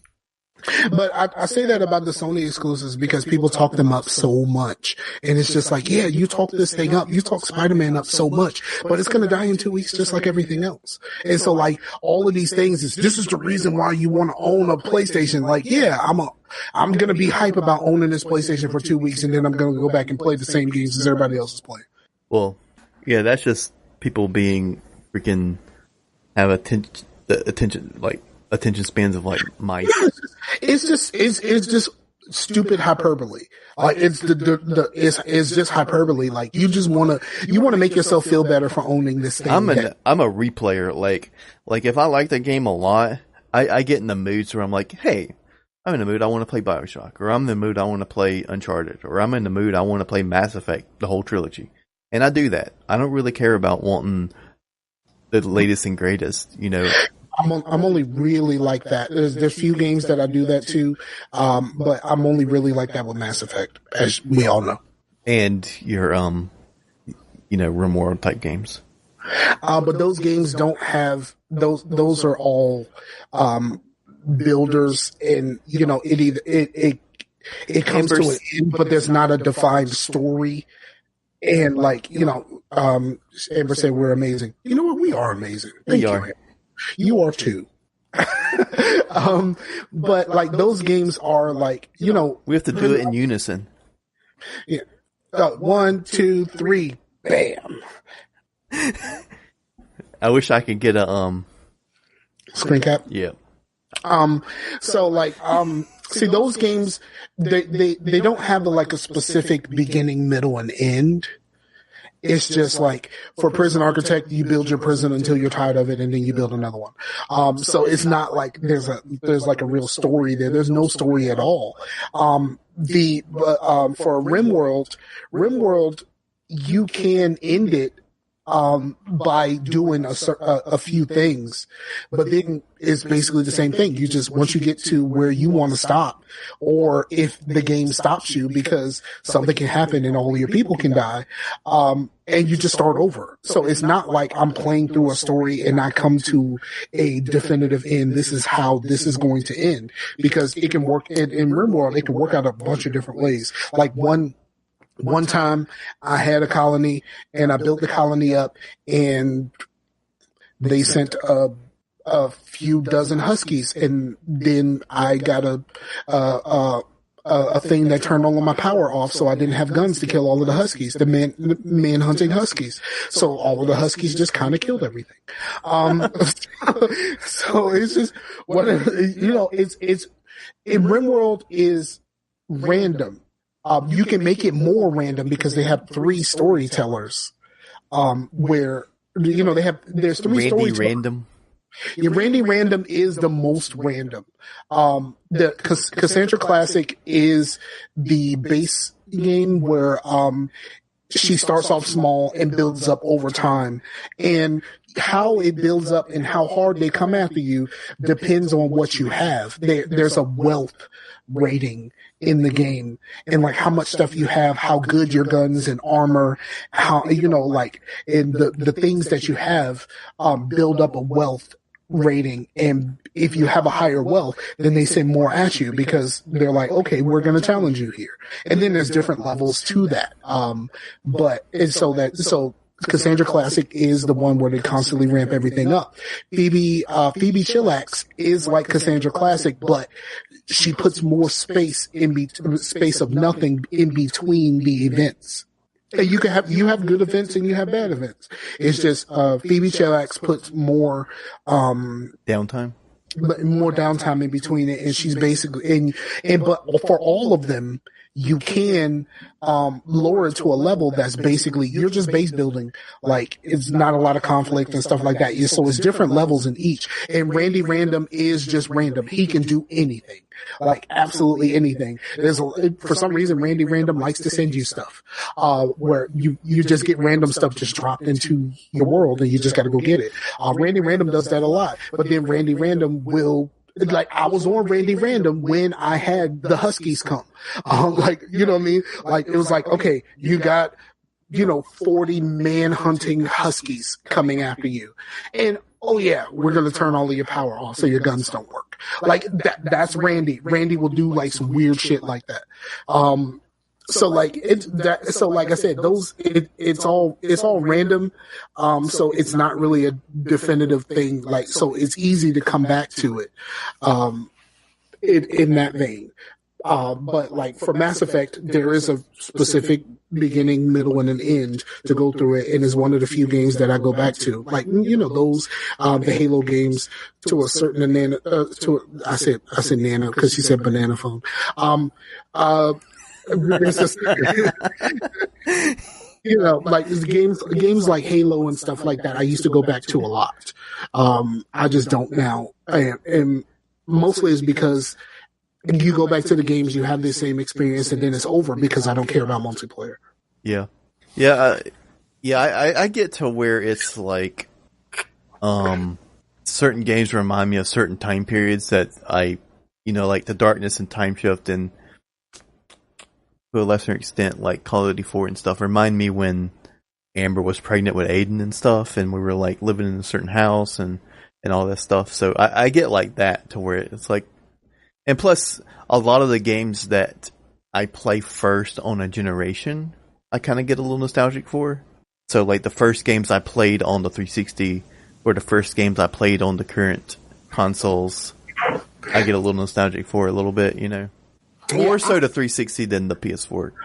I don't have a whole lot of those for life events, with the exception of Mass Effect 2. Mm-hmm. Mass Effect 2, I prepared for. And that Mass Effect 2 was the last game that I was truly, truly overhyped for. Like, I just kind of mute my expectations now. I think this is going to be good, and I can't wait to play it. But Mass Effect 2, I set up everything. I got everything done around the house. I took the day off, and I told my ex-wife at the time, I said, look, when this game comes in, I am going to be all about this. And I'm gonna go get it at midnight. And when I start playing this, I don't know y'all. So like, I'm going to do everything I can to make sure that y'all straight before I sit down with this, because I am going to sit down with this and I'm going to play a bunch of it. I didn't realize that I was going to play it for 8 hours that first night and get through most of the game. because I mean, at the time when it launched, it didn't have all of the extra content, blah blah blah, whatever. Right. But and so like I got on the next day, and I kind of finished. I kind of finished the game like in a few hours. When I woke back up the next day. So, because I kind of rushed through it. I shouldn't have, but I kind of rushed through it. But at the time, I didn't know about like making sure that you do certain things so people don't die. Like all of that stuff was not in the game. And that's when you were feeling like I messed up. Yes, the ending, the very first ending, I lost Morton, and that's when I knew I was hooked on Mass Effect because I questioned myself. I absolutely do want to play Mass Effect 2 again. I want to take that same character that I lost Morton. I want to redo him, and I want to keep Morton alive. Well, you're probably going to have to at some point go through Mass Effect 1 again. Just so you have that base character to import. Nope. I'm not. Because here's the thing about importing the character from Mass Effect 1. What? It really doesn't matter. Like, there's only really, two things that matter in that? Two? There's only two things that matter. Whether, who you let die, and whether or not you save the council. Those are only two things that matter the most going forward. Well, what about, Rex? Well, and all the people that can remember you when you helped them. In order for Rex to die, like I had to make that happen when someone told me he could die. He had never died in any of my playthroughs until someone told me that could happen, and then I made it happen. It's not something that, for the most part, most of my characters survived. Mm-hmm. Most of my characters, he survived because I had to specifically make that thing happen, because who wants to lose Rex? Right. And oh man, when I played Mass Effect 3 and he was in the Citadel DLC, Bernanular phone. That's my boy. That's my boy Rex. Yeah, I also started back up on the Vision on PC, and at first it was an absolute shit show. Like, I don't know what was going on. But, cause the cars were like Roblox cars. The snow was like at my face, like where it should have been on the ground. It was like running at like super low frame rates. It was, I fell through the floor at one point. You know that the area to where there's some bad guys, it's dark. It's like a car garage, and then they'll turn on the lights, and then you go through the door behind them. Well, when I went through that door, I fell through the floor, and I just kept falling and falling for like a good 15 seconds. And then it finally was like, you're outside of the player area. And, and I'm like, no, duh. Jesus. Right. But when my character actually died, I did start in that next area. So that was good that I didn't have to like replay that area again just because your game freaking screwed up. But then this morning I played, because when I was trying to like get through it, I was like really frustrated, and plus I was like super tired. But this morning I played through it, got through all that, no problem. I was getting a constant 50 to 60 frames per second, and it was fine. So I don't know what was up yesterday. Yeah, I had some issues initially when I started playing yesterday. When I started playing yesterday, I had some frame rate issues and like even the sound stuttering on me. But like once I actually got out into the world and just started messing around, I seemed to be fine. Like the first group that I ran into to kill, they made the game stutter a lot. Mm-hmm. But like after that, I got caught in the middle of two groups that kept respawning. So while I was waiting for you, I just kept killing those two groups over and over again because they just kept fucking respawning. So like other than that, I didn't have any real issues with it. I really liked the game. I really liked the Division, and like the Division 2 is probably one of the only games that I'm really looking forward to this year. In any capacity. Like it's the only one that it's the only game that I don't really have any doubts about. Well, I do want to get through it because I liked it, right? And I just didn't get it at launch. So most of the people that were playing it at launch weren't playing it anymore. Only person I had to play with was you, and I was playing with you on a console that you didn't really play with the Vision that much on. So I want to just get through this, and then if I get Division 2, just get it on the one that you're going to get it on, and then actually like play some Division, because I do like the gameplay. I like that style, that Tom Clancy style. I've always liked that style. I'm likely going to get it on Xbox. Well, see, here's the problem with my Xbox. I'm still having the same internet issues. So like connected to a live service is probably going to be a pain. So hopefully it all works. Hopefully. But my Xbox is where I'm going to start with that. And and the thing about it is, like, I play PC games, but like the PC games that I play with a controller, I don't really love sitting here for that. If I'm sitting here, I would like to lean forward, have my hand on my mouse and keyboard and do that, but I'm not going to WASD for a shooter. I refuse. So like the Prison Architects and the RimWorlds and all of that type of stuff, like I'm cool with doing that sitting here for hours on end, but I don't want to be leaned back with a controller in this hard ass chair. Right. And the only reason why I got this hard ass chair is because my actual chair makes too much noise when I move around. So I have to stop using it for podcasts, because when I edited podcasts, like all I could hear is this chair. Is that the one that, like, when you sat down, it sounded like you farted? Oh no, that is this chair. Oh, it's just kind of a folding, is a wooden folding chair, but it does have like a plastic top. So when I'm up and I sit down, and it kind of makes a noise. But this chair here beside me, this thing makes a whole lot of noise when I'm moving around. When I move anyway, it makes noise, and it's just like, it's just annoying to listen to in a podcast. When I was using the voice meter, it kind of cut a lot of that out, but then I had to stop using voice meter because I started having problems. So it got on my nerves, so I had to stop. Right. Okay. So as what I'm playing, I play a little bit of Light Seekers. I really like Light Seekers. And the fact that I can play the same game on the Switch and play the same game on my tablet is great, because then I could just switch to my tablet, use my Google Money, and buy cards and shit. I really still need to do a lot of research on how to build a good deck, because my decks are because basically for the most part I'm using starter decks, and that's not what's hot in these streets when you try to play anything other than just the regular stuff that they have you play. They're playing against the computer type stuff. So that's going to be an issue going forward. I got to learn how to build a deck, but I learned how to do it in for the Pokemon card game, which the Pokemon card game is really simple. Like, they have a thing of with the online game, because I don't really want to own all of these cards, because I don't really have anywhere to put it, but put them in to really play, especially with anyone here. Get you a notebook with the card sleeves.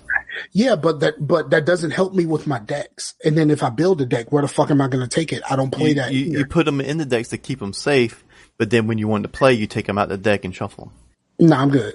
I'd rather play digitally, and that works out a lot better for me. Especially because I got the Pokemon stuff, I scanned it into the game, and then I gave all of the cards to my daughter. So yeah, because she could use the cards more than I could. I just played online. But the Pokemon game has a cool thing where you pick a certain amount. You pick some cards that you want to kind of focus on, and then you just press a button, and it builds a deck. It builds the rest of the deck for you, and then you can change stuff out however you see fit. And that's really cool. I really like that a lot. Like, you pick like your two primary cards, and then it fills in the rest. But Light Seekers, it doesn't have that aspect. It does have deck building, and I just have to figure out what the deck building really is. And they're going to have a Steam version really soon. And as long as I can link them all together, that's going to be great, because you play the exact same game in all three places. Because even on the Switch, it is touchscreen only. You cannot play it docked.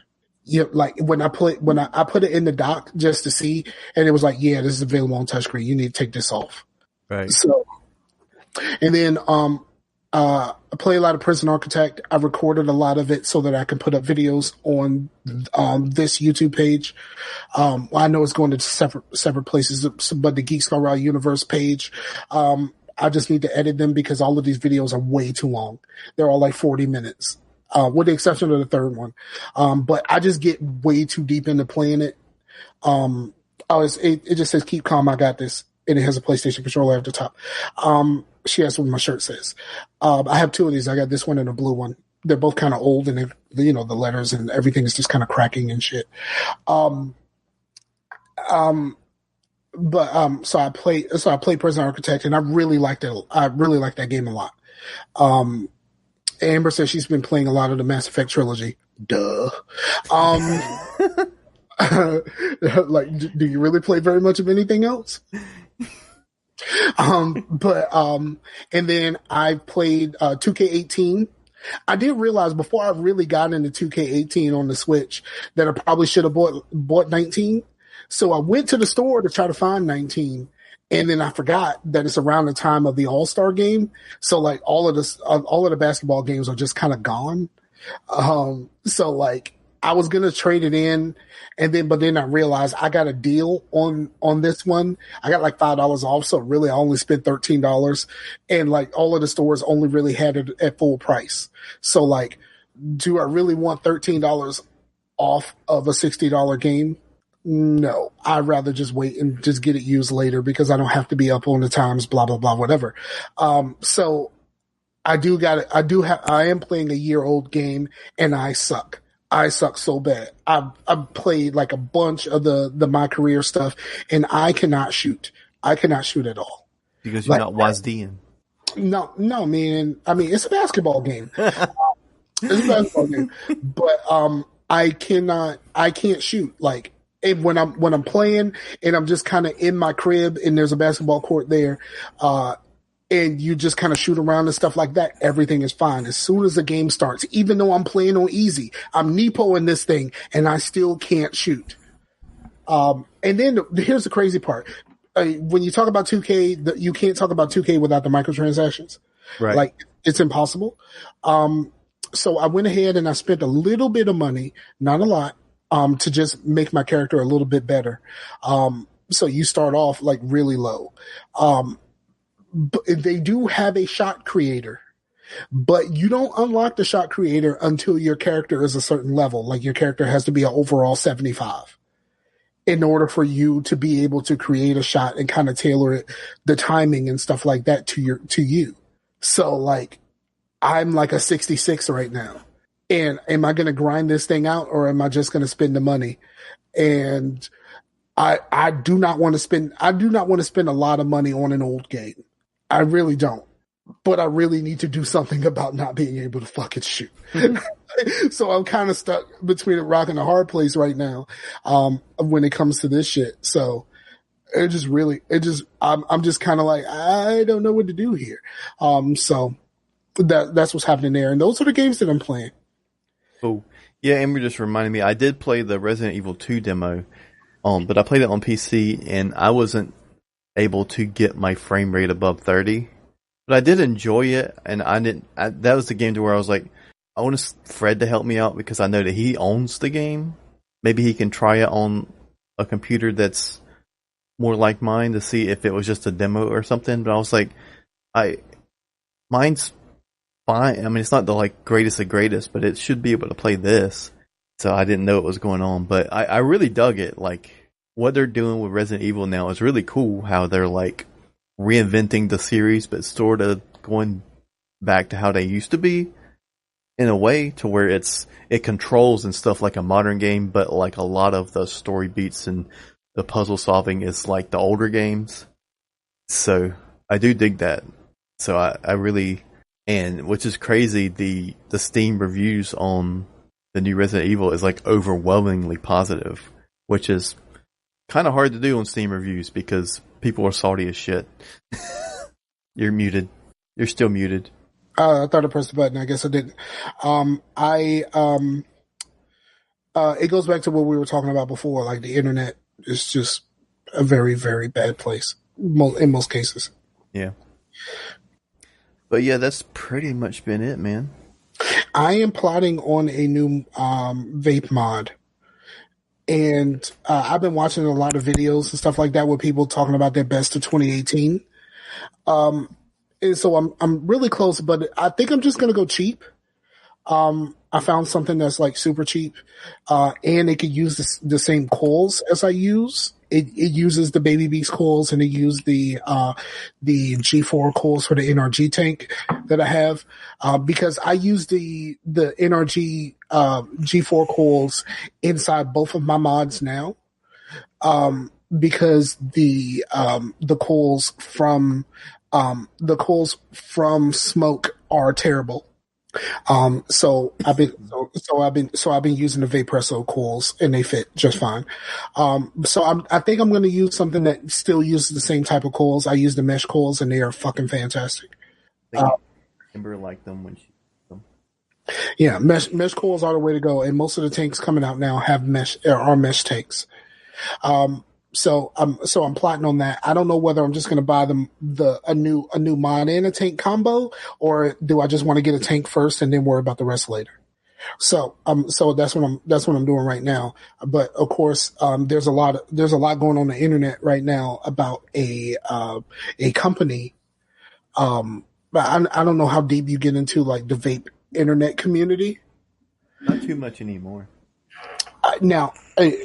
There seems to be a problem, and we'll talk about this and we'll wrap this up and this is the end of the show. So I'm going to talk about vaping a little bit. So like for all the people who don't care about vaping, Meef, shout out to Meef, man. I finally got him that painting, and he received it the day before his daughter's birthday, and apparently she loved it and she loved the video. She liked the video of me putting it together, like seeing it go from a blank canvas to the actual painting that she has.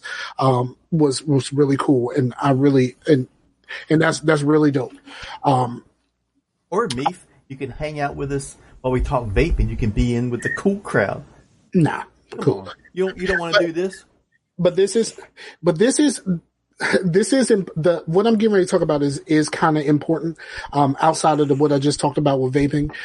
But for anyone that don't care about vaping or don't care about what's happening with the, anyone that doesn't care about what's happening with the government trying to crack down on this stuff, which is very important, especially if you have kids. Thank you for checking us out. And we'll be back next week with some more, sarcasm-y goodness. Okay. So there's a company called Voopoo, and Voopoo makes a very popular kit called the Drag. And there's been problems with Voopoo and a YouTuber before.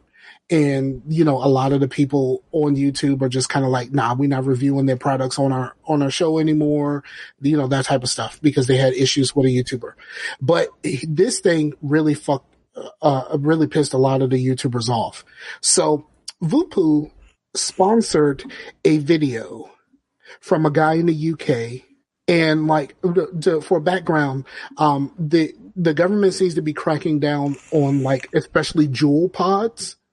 The little pod, the jewel pods, because they're saying that a lot of young people, a lot of kids, kids and like teenagers, before they are able to smoke, they see them as cool. Kind of the same way that we all thought that cigarettes were cool. So like in like middle school and high school, like we all tried. Is that the company's fault, or is that the people who are selling it? It's a little bit of both, because here's what Voopoo did. Okay. Voopoo decided to sponsor a video, and the guy, in the video, he has he has like 4 million or so, YouTube subscribers, and he runs a pranks channel. Now, if anybody knows about, if any of your kids are on YouTube, the kids love these prank videos. Fucking love them. They said about 70 to 80% of his viewers are children. So Voopoo decided to sponsor a video with him. And he did a video where he is going to prank his brother, who does vape. She said, put your microphone towards your mouth. Can't hear you. I hear you just fine. I don't know how they hear you. Sorry. I do that when I'm vaping. Yeah. So he has like 70 to 80% of 4 million subscribers are children, and his brother vapes. So that, and him and his brother kind of do the pranks and stuff like that. So they decided to, say, hey, your brother vapes, like, why don't you do a video? And so they, they paid him to do a video. Now it's him. It's not the brother that does a thing for it. And it's very clear from the very beginning, he knows absolutely nothing about vapes. And one of the first thing that he does is says that he's going to prank his brother, and he puts helium into the vape and tries to vape it. So first of all, you're going to give somebody money that's going to advertise to children when we're trying to keep our stuff not as tightly regulated, because the government seems to be cracking down on jewel pods. And then you give it to someone that knows absolutely nothing about what he's doing, and the first thing that he fucking does is put helium in it. Like, really? Fucking Voopoo? Like, are you fucking serious? Like, this is what that's kind of like the whole thing that we're like, these companies also don't know anything about YouTube, and like Disney will like, hey, this PewDiePie guy, he's like famous, let's give him a thing to like be on our channel. And then they figure out, hey, these YouTubers are degenerates. Exactly. And it's like, yo, like, not only are you putting this directly in the hands of someone that appeals to children, but you also are putting it in the hands of someone that absolutely doesn't know what he's doing. And then on top of that, then his whole goal is to do something with it that he's not really supposed to do. And you thought this was okay. Like, shouldn't you have, like, if you are a vape company, now the vape company is out of China, like is a company based in China. So the idea that like they didn't have at the very least, refusal for that video once they saw what the video was, be like, yo, bruh, don't put that shit out. Like, we can't have you using our product like that. And like, they didn't even do that. It puts all of vaping in a really bad spot. Because like my daughter loves these fucking prank videos, so I've experienced it personally. She follows all these people that do these prank videos and shit like that, and it's fucking hilarious to her. I don't get it. Like I just don't. And like a lot of this shit is scripted. Like you can clearly tell it's scripted, but these kids don't fucking know that. He has 4 million subscribers, and so like you just open this shit up to 4 million people. A lot of which maybe don't know very much about vaping at all. And you just open this shit up to them, and you got somebody who doesn't know what he's doing, and he's doing it wrong and appealing to children. So like a lot of YouTubers are very upset, and they're just like, I started to feel bad after the whole thing with the other YouTuber, and I want, and everyone likes to drag 2Kid, but like, I can't really abide by this. I can't really put this on my channel. Like, you know what I'm saying? Like, I can't in good conscience do this, support this company that would do something this stupid. Right. It's like, it's like continuing, it's like, it would have been worse. It would have been worse if they would have gave it to somebody that just does Fortnite videos. You know what I mean? Like, or Minecraft videos. And it's just like, you gave this shit to someone that appeals to children, and this is bad. This is very bad. And it, like I said, well, at least the vape community is being like, hey, this is stupid, rather than like, being like, oh, just because you're talking bad about this means that you're against vaping or something. So it shows that most of the vape community are not about this stupid shit. Yeah, I mean, because a lot, and like, here's the thing, the biggest problem is that Voopoo does pay the vape reviewers and stuff like that a little bit. I know one person said that he had problems with them and like getting payments on time and like getting the products on time. And like, the feedback from Vupu has not been very good. So he was like, I was already on the fence about continuing to accept this in general. But like, he was just kind of like, this was just the final straw.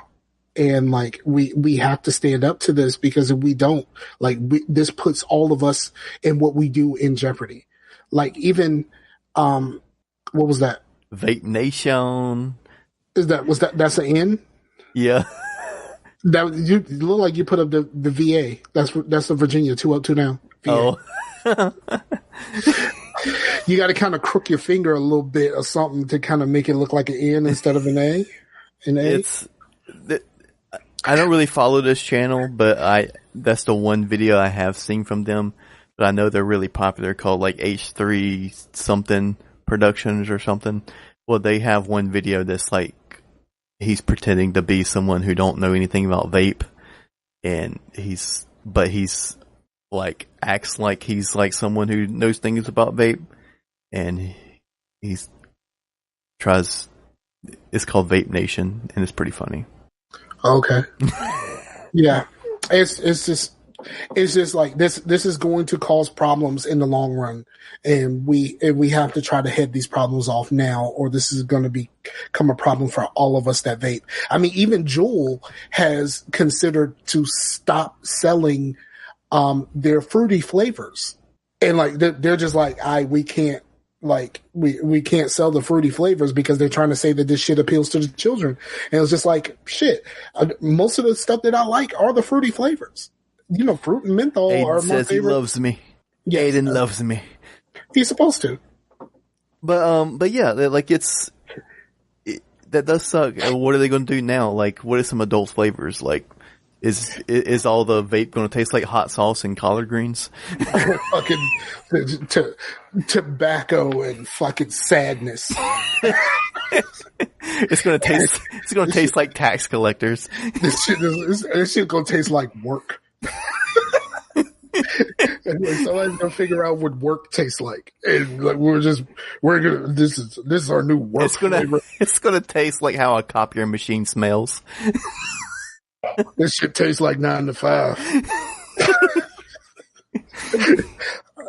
But anyway, like, if you're like in with the vape crowd or whatever, like, you go into there with a Juul, it's not like stuff like that is like really. You know what? For real, one of the vape stores that I go to, mm-hmm. I had a guy try to sell me on a Juul. Like, for real. I had a guy like really try to sell me on a Juul. Now I have I think it's called, I think I have an Emikin, EQ pod. I like it. I don't love it. But like, I was going looking for pods, and the guy tried to sell me on a Juul, and I was like, no, bro, that's not how we gonna go. Like, I need to be able to fill this thing up myself.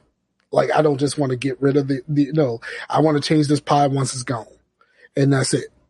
And I bought some, for my pod system, I bought some Salt Nick from Dollar E-Juice. I tried Nick? Yeah. The Salt Nick has a higher nicotine, it uses nicotine salts, which is basically comes directly from the plant that the nicotine comes from. You typically put the salt in the pods, salt Nick juice into pods, because you're not, like, if I put this in here, that would be catastrophic. Right.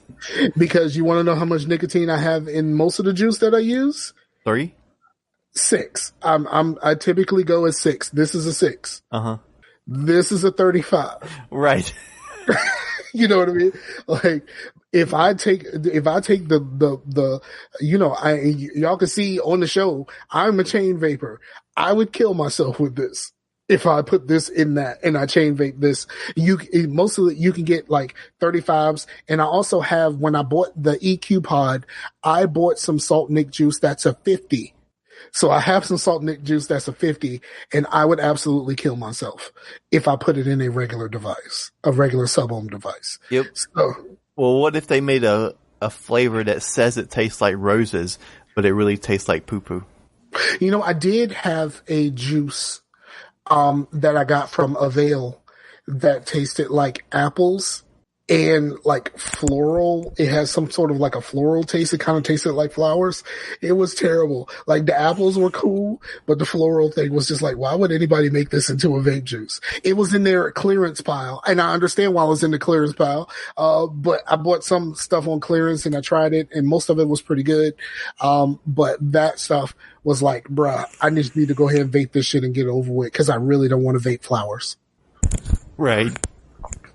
So yeah, that happened. So all right. So I think that's all I have to say about that. Like, just if you're a part of the community, just be aware that this shit is happening around you, and they're coming for your stuff.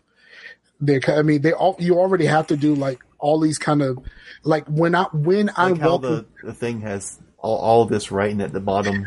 Yeah, absolutely. And in like all of the vape places, they at the beginning of all the vape YouTubers, at the beginning of the videos, they have to have that same kind of disclaimer at the beginning of all of their videos. They all have them. All of the ones that I've seen, they all have the whole vaping is for, if you're smoking age, 18 or over here, blah, blah, blah, whatever. Like they all have that before the video even starts. That pops up first. Amber said they make a lavender and chamomile juice. That sounds like it would taste like a record store. Yeah, see, here's the problem with some of these vape juices. There's some that sound great until you realize, like, I don't want to heat this up and inhale it. There's the company Avail. When I bought this Baby Beast tank, they got me, they had a new flavor called Red Rubies, and Red Rubies tastes just like fruit punch. It tastes just like a fruit punch, like a Hawaiian punch. Like it tastes like a really good fruit punch. But it's not until you get it home and you start using it that you realize that I don't really like hot fruit punch. Yeah. Like when you're just trying it out, you're just remarking. Maybe you should have fruit punch with menthol so it cools it down. Yeah, but it's like you don't really want hot fruit punch. Like, and it's like certain things that sounds like it tastes great, but like then you realize that like, yeah, even when you test it, I tested the Red Rubies and I was just remarking of how much it tasted like regular old fruit punch. But it wasn't until I got it home that I realized that I don't really love hot fruit punch. Like, so like it's one of those things to where it's like there's vape juices for like everything. I'm seeing all kinds of stuff. Like even like a lot of candy flavors. Like it's just like, cool, it tastes like the candy, but like, do you really want hot ass candy? That's why I kind of like the dessert ones, because desserts are normally a hot food. So, Exactly. So it all kind of works out when it comes to that. So, so it's a bunch of stuff out there, but if you vape, or even if you thought about vaping or you want to get off smoking and stuff like that, just be aware that this stuff is all around you, and they're going to try to make it harder for you to get to do something it's not 100% safe, but it is a lot safer than cigarettes. Yeah. So, yeah, I think that's it for us. I think we've done enough. You think we've done enough? We might. There might be some other things that we can do. What else can we do? We could, like, have a podcast of us texting each other. I'm thinking no. You're thinking no? I'm thinking no. Yeah, I'm thinking no. And we talked almost 3 hours. Yeah, on the live is 2 hours and 25 minutes we've been live. Yeah, so I think we've done enough. Like, this has been our longest show in quite some time. Because typically when I do shows at night, I'm just like, I just want to get this over with. I want to try to be as close to an hour as possible. But like, because it's in the middle of the day and I ain't got really nothing else better to do right now, fuck it. So, yeah, so y'all got all kinds of stuff. Y'all got political stuff. Y'all got like society stuff. Like, y'all got a lot of stuff this episode. And, if you're still around here, almost 2.5 hours into this, like, I appreciate you, like, for real. Like, whether it's Amber in the chat, the person who, signed in or, subscribed on Mixer, and, just everything. Like, if you lasted this long, we appreciate you, for real. And everybody who's going to listen to this later, like, we definitely appreciate you for your continued support of Scarcasm. I really need to really get working on this Patreon. Like, I'm going to do the Patreon thing, and we're going to try to get more things popping for y'all, very soon. It's just like, yeah. And then all of a sudden we'll be able to quit work, start podcasting. No, I don't think the Patreon is going to be that big. Now I like, for real, like, I get to the point to whereas I feel like I want to retire from this podcasting thing. And I really kind of feel that right now, but like, this thing just got rolling, like really rolling. So I can't really walk away from this right now. Mm-hmm. But yeah. Amber subscribed on YouTube. So. Fuck yeah, man. Like, we appreciate you. We appreciate all of those. And like, for, I'm going to do a giveaway on the painting videos. Once I hit 50, I'm going to kind of do the milestones. Like, once I hit 50, I'll do a giveaway when I hit 100. And then once I hit, like, I don't know what I'm going to do the in-betweens between 100 and 500. I might do that, but I'm going to start doing giveaways. Last time I looked, I had 27. Which really kind of pissed me off with those YouTube videos, because some of the people that I like watching, started taking some of my ideas. And I'm like, look, you got hundreds of thousands of followers. Why the fuck do you need to take from me? I have 27. You know what I'm saying? Like, I have 27 subscribers, and you taking shit from me. Why would you feel the need to do that? So that did happen. I was not pleased. People started taking ideas from me. It's because you got good ideas. I'm guessing. I didn't think I did. Like, I was just trying to do me, but I was trying to do something different that made it a little bit more personal to me and how I do things. But apparently people like that, so they decided to do it too. Trendsetter. I guess so. And then I don't have at least one video with 100 views yet. My most viewed video has 89. So I'm getting there. But like, another thing I'm gonna put out for the people who watch the painting stuff, if you have any suggestions on like color schemes and stuff like that, and stuff that you want me to try, holla at your boy. Because Sarcasm colors. Yeah, maybe. You know what? I do the Scarcasm colors. There's somebody that I follow on Instagram that has like a dark teal, mm-hmm. and I really need to figure out how the fuck to do that, because I really like that color. Nice. Yeah. So for the homie Chase, I'm Scarfinger. This is Scarcasm. We appreciate you greatly. And we're out of here. Peace out to the Warriors, yo. Peace them out.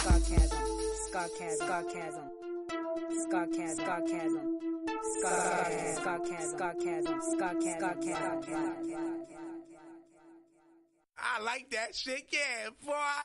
Yeah, I'm telling you, Whoa. All right, I ain't gonna talk.